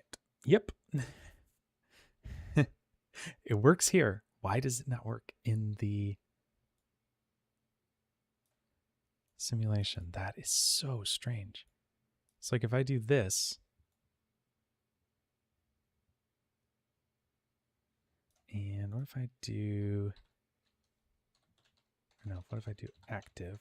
Just want to see what's going on here. The closest point should change on those, right? No.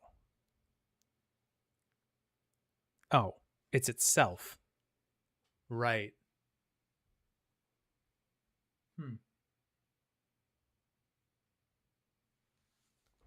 All right. Stupid. That's a stupid thing to have made a mistake of. All right. Give me a second. I'm going to take a quick break, get myself some more water, and I will be right back. So thanks for hanging around for a little bit. And yeah, I will be back momentarily. Thanks, everybody. See you in a few.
All right. Hello. Hello.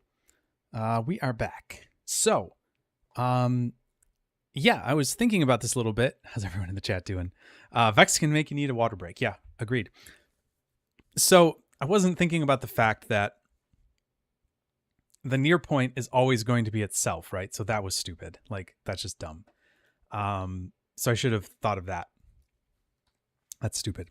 So yeah, how do we compare it? Because we need an input here.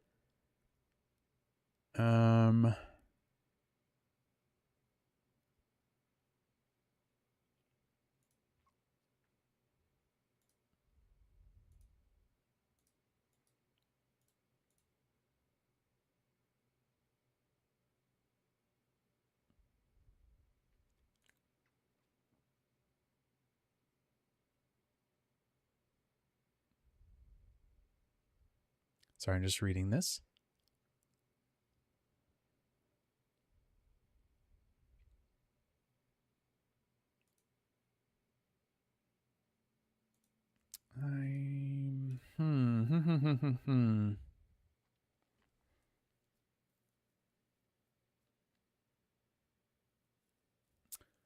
Yeah, that's a good point.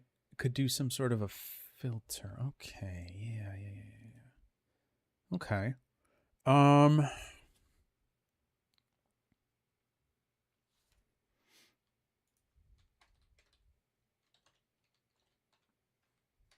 Just gotta remember this.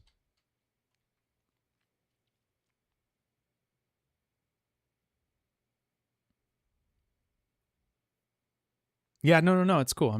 I'm looking, thinking.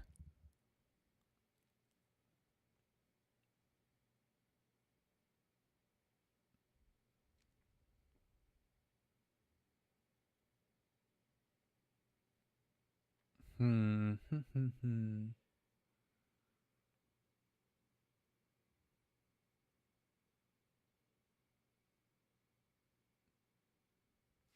I wonder. Hold on. I actually wonder if instead of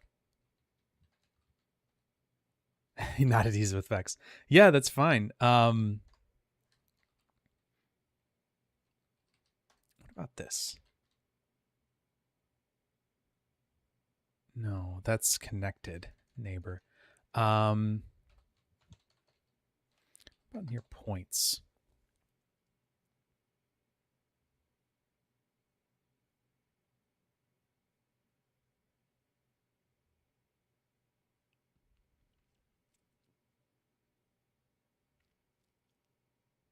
Let's try this. This actually might do better for us.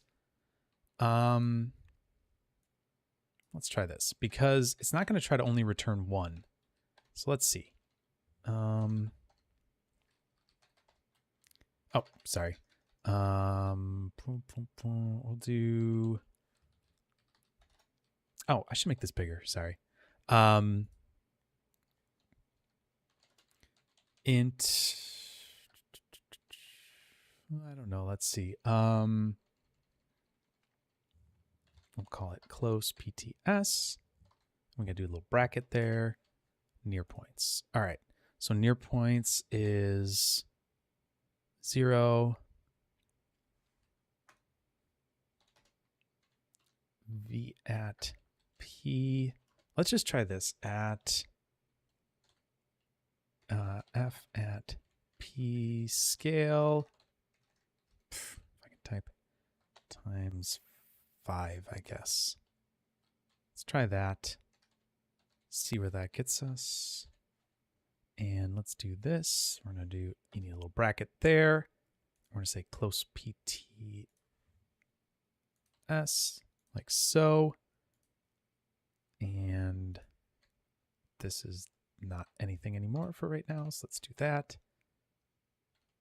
Oh, close, like that.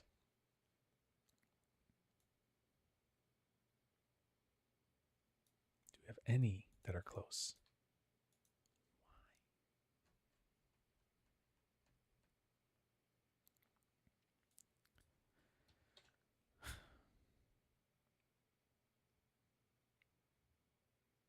Yeah, close points. Yep, I got it. Why 0 and not a spare input? Well, because what we're doing here is we want to work on this data that's coming through DOPS. And if we set up a spare input, I don't think there's any way to really reference. There's nothing to be referenced here, right? This data that we're manipulating is here in this geometry, right? Like this is where it is. And so if we want to do it in the simulation as things are moving, that would be how we need to do it, I think. And I just don't understand why that's like it should be working over the points. Like it should just be doing it and finding all the points within p scale of times 5. I mean, like, what if I get rid of this? Like, will it really not find any points?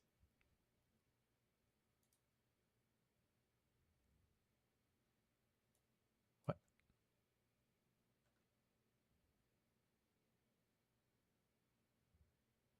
Oh, okay, yeah. Why is it giving me an error? That's weird. What did I do? Is there no... let's see here. Do F1.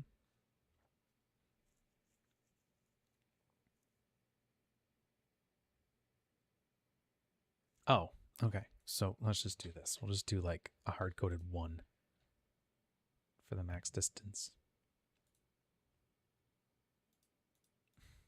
It doesn't make any sense to me. Why is it doing that? Okay, so if I do the same thing here,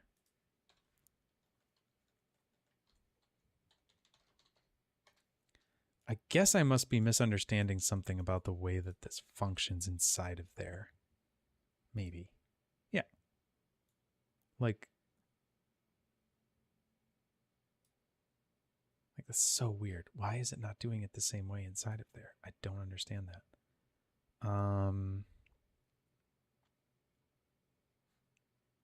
So yeah, I should be able to do this. Should be able to do active v at p1, and I should just get back, I guess, itself.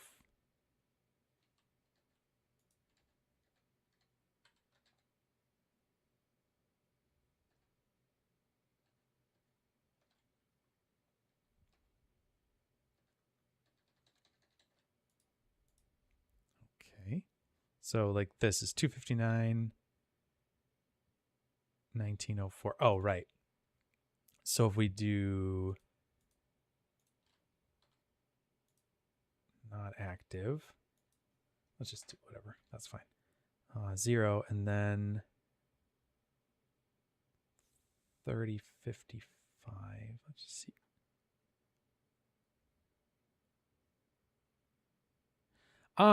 I don't think so, but yeah, that's a good point. I mean, maybe. Yeah, maybe we do it here. I mean, I don't think it matters, but let's just see.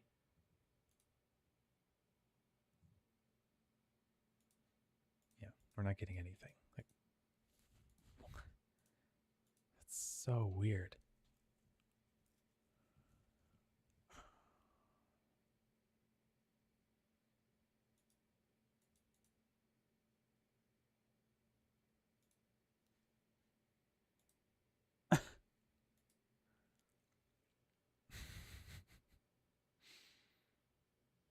Okay.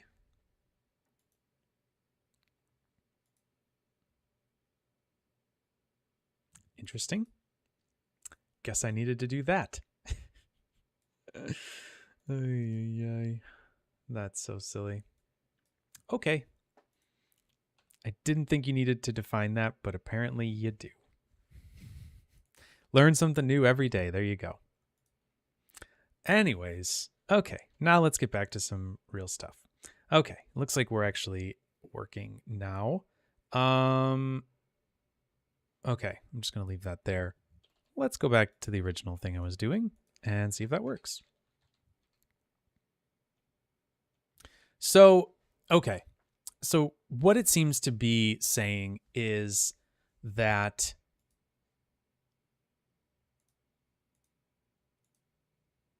what it seems to be saying is that when we're trying to call input 1, which is 0, it didn't have anything that it knew to input on that input 1, right? It had nothing to do with the fact that there wasn't anything plugged in here. It just had to do with the fact that there was nothing plugged in here, right? So that's the problem. Like, we want it to run on the data that it's running over, right? Like that's what we're doing. So let's try this again. Let's try not active, right? Let's try that. That should hopefully work. And let's just do this. Near point, that's what we're going to be using. Let's do 0, which is myself. And then we're going to do active. Actually, no, yeah, we're not going to do this. Sorry. Just remembered that. We're just going to make sure that we have all the points in there we need. And then we'll do v at p. And that should be good. And let's do int close pt like that. And okay, good. And then we'll do I at, I'm just going to do a test. So it shows up a equals close pt. Okay, hooray. That's good. We should actually have a lot of these that are the same, and we do. That's great. Good Lord. That was painful. I was doing it right all from the beginning. That's so silly. Oh, sometimes you just do silly things. Okay, so what we can do now is we can do the maximum distance, which let's see, go back here to this near point function. So we've got our let's see here. We've got our geometry. Sorry, this is kind of in front of me, isn't it? We've got our geometry here. We've got our point group. We've got our point position, and then our maximum distance. So let's do the maximum distance f at p scale. Let's just do it times, I don't know. Let's do it times 4 for right now, just to give ourselves a little bit of buffer. We should now have a lot of negatives, but some that aren't. Yes, some that aren't. Hooray. And let's just do that same if statement. If close PT is greater than -1. And then we'll do this, and we'll do at CD equals 1, 0, 0.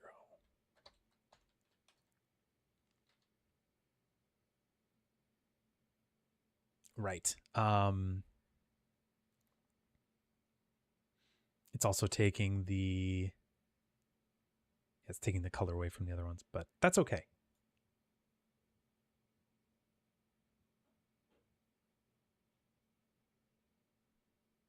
That's so fun. Right, because it's a solver, so we're going to get these trails. That's kind of cool.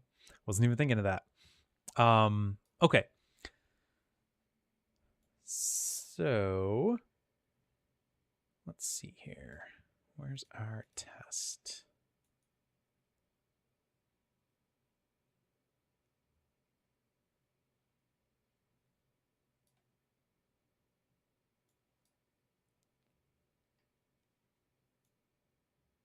Okay, good. Those are changing. That's good.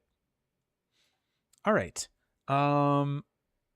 Cool. So I think those are a little too far, so let's do it times maybe like 2. Yeah, that's probably better. There we go. That's maybe a little bit better.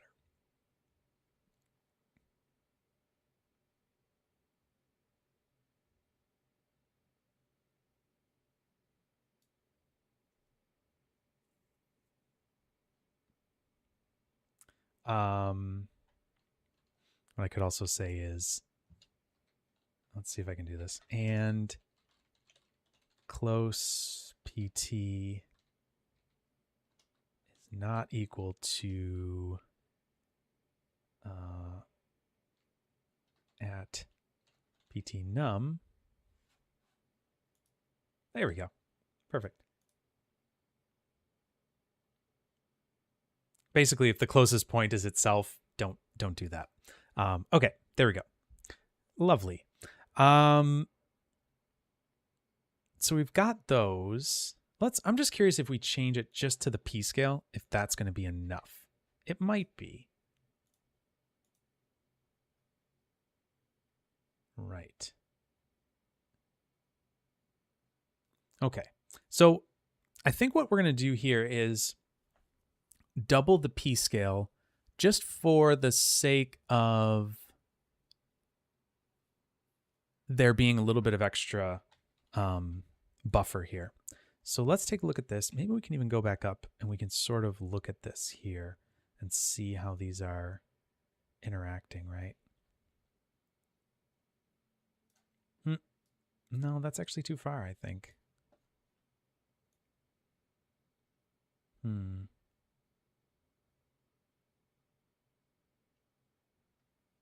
No, those would probably suck together. That makes sense. Yeah, I'm cool with that. I think that seems good. Let's see here.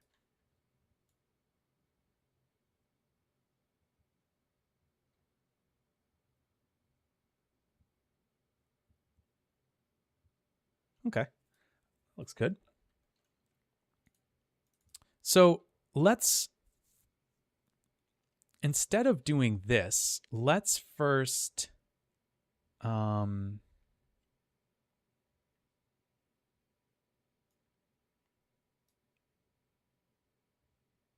let's do this. Let's remove these points if they are close. So let's do this. Let's do remove point. I just want to maybe see if we can get these trails working. I'm going to do 0 and at PT num. I just want to see if this will work. I think it might. Let's see if this will make these trails. Let's go up so we can actually see. Oops. So we can actually see it. And let's maybe turn that on like that. Yeah. Let's see what happens here.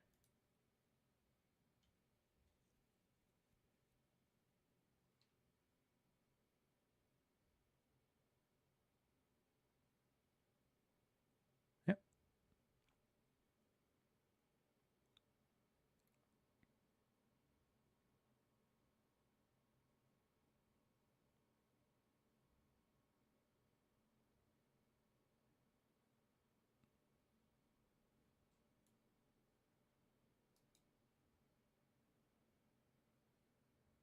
That's really weird. I don't know why this slowed my computer. Oh, maybe because, right, because they're not instanced. They're not packed and instanced.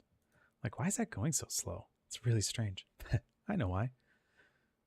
It should just be packed and instanced. Okay, so we're deleting those in the path, so that's sort of working. But we want them to actually pull in first and then maybe pop away. I think that's a better way of doing this.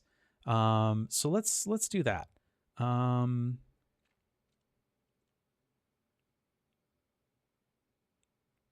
Okay. So let's calculate the distance between those two. I think that'll be important. So, all right. So we're going to. So this one, I'm just going to comment this. Find closest point in active group.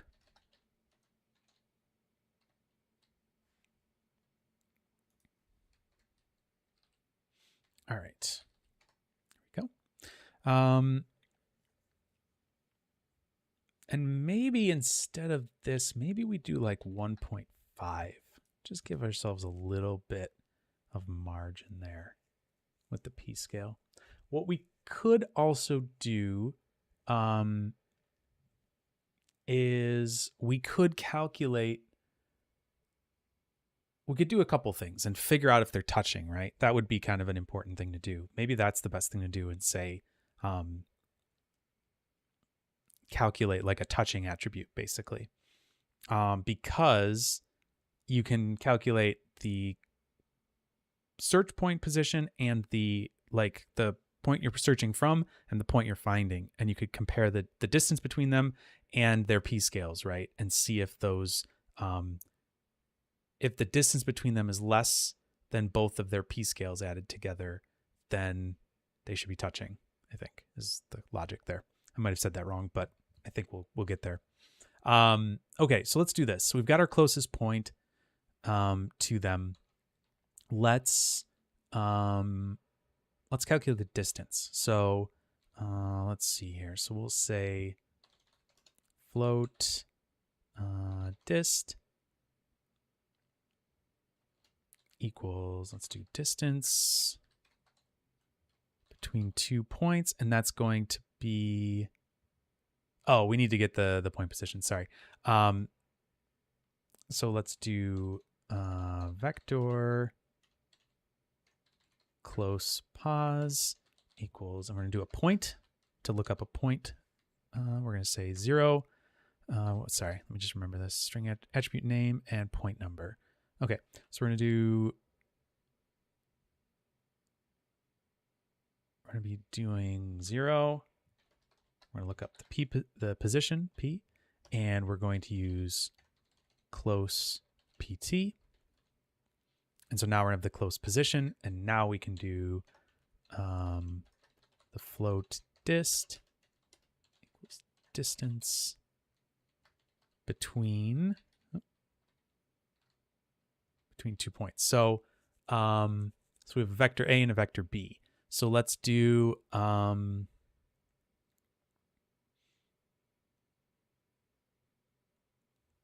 let's just do close, pause, and V at P for the current position. So that should be our distance. The other thing we're going to need to get is the float, close, P. I'm going to do P scale like that, just to kind of give it a little different look. And we can do the same thing here. 0.0, P scale, and then close PT, like so. So now we are getting our close position of that point that's in the group. We're getting the P scale, the close P scale of that point that's in the group. And then we're going to compare the distance between the two. And then we can say, let's say float total P scale equals, and we'll just say F at P scale plus close P scale. So that's our total P scale between the two. And then if the distance is less than the total P scale, so let's say that. Let's just comment these out just for now. I don't want to remove them yet. So let's just do this. And then we'll do */ and that just contains those. So let's say if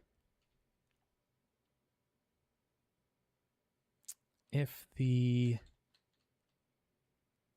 distance is less than or equal to the total P scale, let's say I at touching, we'll just call it that, equals 1. Let's try that. And let's do attribute touching so we can see that. Maybe even visualize that. I don't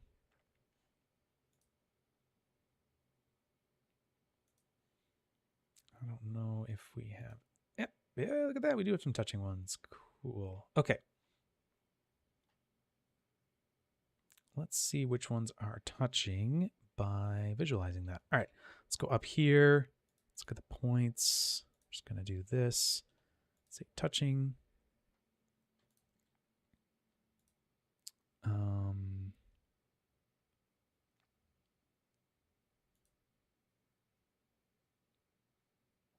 Okay, that should work.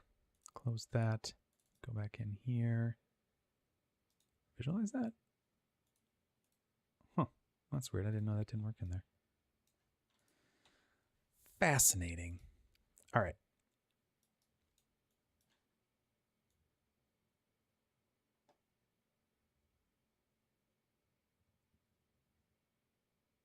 Oh, interesting. Yeah, they should also not be touching if they're the current point position. Okay, so we also have to take that out. So distance is less than total P scale, and the same thing we did before. Close PT is not equal to at PT num. All right, so we're just going to do that now as well. And we should, yep, touch, touch, touch. Yep, getting some touching points there. Cool. Okay.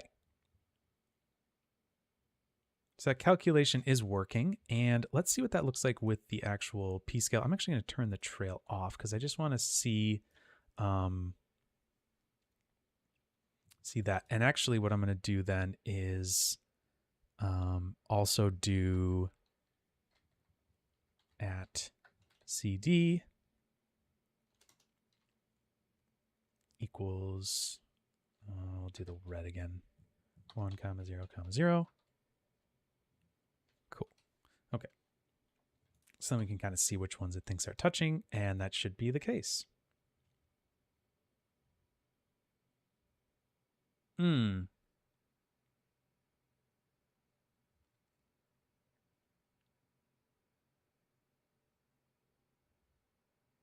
Interesting. I'm thinking of the P scale wrong, I guess, then.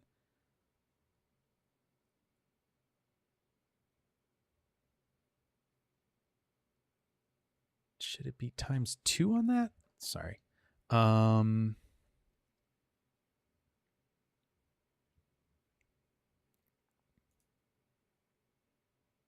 If distance divided by 2, maybe that is what I want to say. That might be right. Let's see. Let's double check. Yeah, I think that's right.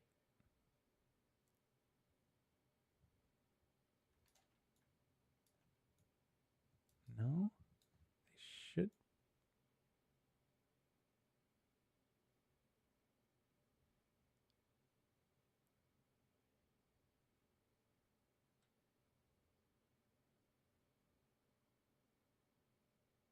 Huh.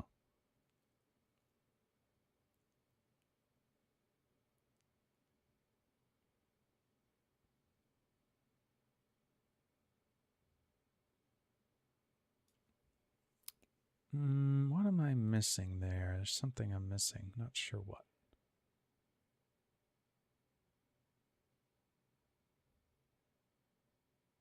I think I'm calculating something wrong here. Distance, close position, total P scale.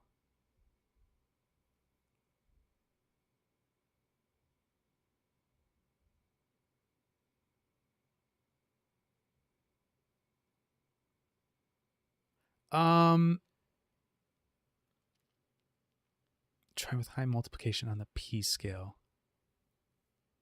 Yeah. The other thing I'm thinking of is it...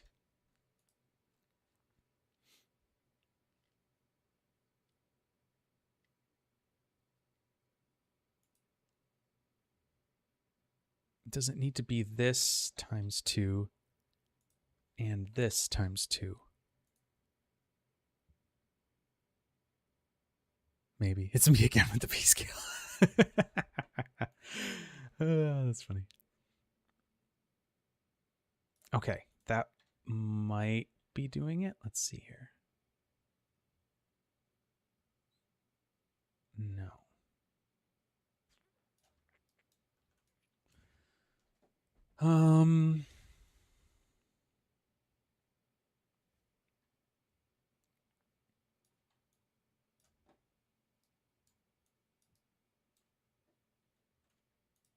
Let's see. I'm going to change this to a primitive. Oh, that's not going to show the colors, though. Dumb. Yeah, doesn't matter. I'm like just wondering if we're like seeing some weird, yeah, some weird thing going on there.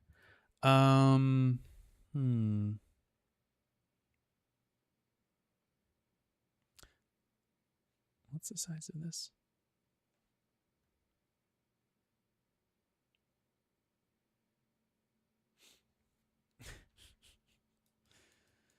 Oh, that's so annoying. Oh, that's so annoying. The scale of these was at 2. So the scale was wrong. Oh, that's so obnoxious. So obnoxious. So we were visualizing the wrong thing. My math may have been correct, and that is really annoying if that's true. It just looked wrong. Let's see.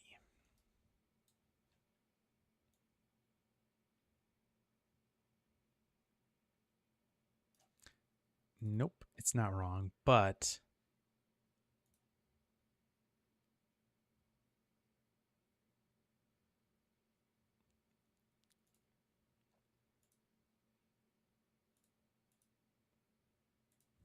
let's see. Divided by 2. Divided by 2. Let's try that. Let's see if that works.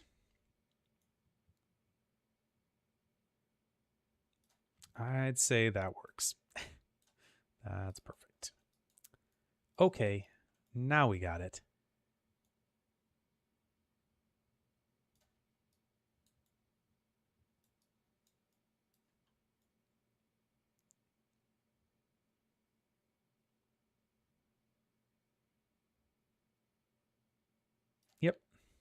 Looks like we're good. That's so annoying. You know what happened? I had set this to a primitive first, and then I went to a polygon and it was scaled wrong. So that's why. Okay, interesting. So let's double this. I think is what we want to do. Let's see what we get here. Yes, I think that'll be fine. Let's see. Let's find one of these guys.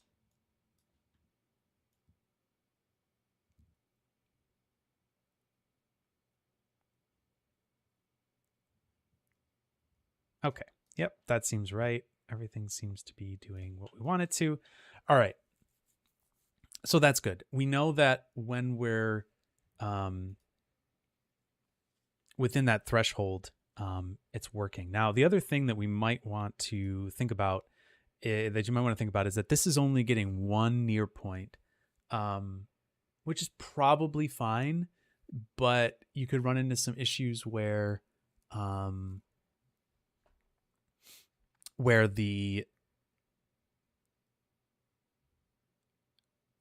you might have multiple points touching and it's not going to be calculating that properly. So you'd probably want to do a for each loop and get near points and get the array of points that are within that. But we're not going to do that right now. In fact, we're getting kind of late here. So I think what we're going to do is I am going to split this into two parts, and we'll kind of pick this up next week and keep going with it. And the other cool thing that maybe you might be interested in doing is this will be available, so you can always play around with it. And if you have ideas, you can always bring them next week too. So maybe that'll be kind of a fun thing to do. Usagi, I do these live hangouts. I try to do them every Wednesday. That's not always possible. Next week I should be able to, even though I'm heading out the day after on a vacation, or not a vacation, on a work trip. But yeah, I try to do them every Wednesday as best I can. So I think what we're going to do is we're going to stop that here. Call that it for tonight. And then next week we'll do a little part 2 possibly. And I think that's our plan. So, so hopefully you got some interesting, maybe Vex practical stuff going here. If anybody is interested in joining the Discord server, there is a link on there to all of the files from all the videos that we do here on the stream, and you can download them and play around with them and things like that. They'll be uploaded. This one will be uploaded right after the stream. So yeah, you can go in and play around with it, mess with stuff if you want to keep tweaking stuff as you might, be so inclined. But yeah, I think that's where we're going to end for today. And so, yeah, thank you everybody for being here, for chatting, for sticking with me through, as we run into problems and things like that. I think it's always an important thing, just in general, in using Houdini, that you're going to run into little things that trip you up along the way, and hopefully, being with somebody, watching somebody else do it and hit those pitfalls can hopefully help you have, a better feeling when you hit those same walls and things like that. So everybody does it. So yeah, there you go.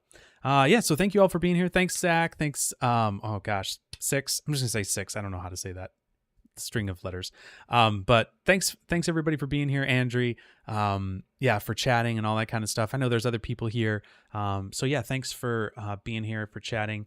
And we will see you next week for some more of this, and we'll kind of keep going and try to keep adding details to it and see where we can get by the end of it. Oh, Carlos, yeah, you're welcome. Thank you for joining. So we'll see you all next week. Oh, Cyril. Cool. Well, Cyril, thanks for joining. All right, everybody, have a great evening, and I will see you next week. Bye, everybody.